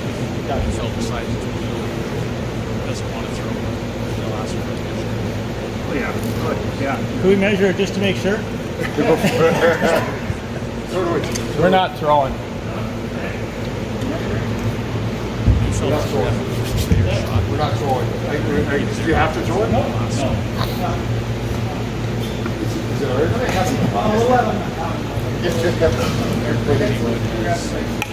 Gone over for the measuring stick. Okay, thanks, guys. Neufeld, Congratulations.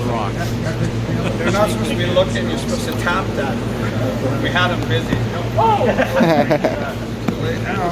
Hi, Danielle and Nicole.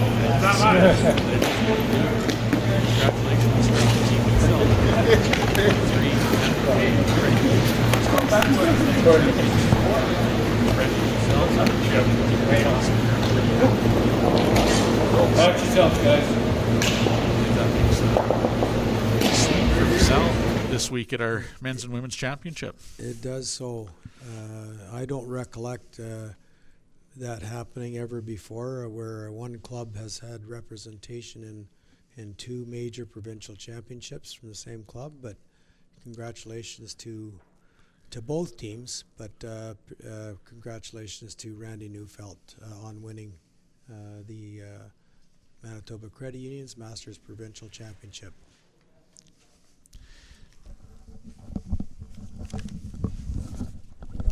Good job.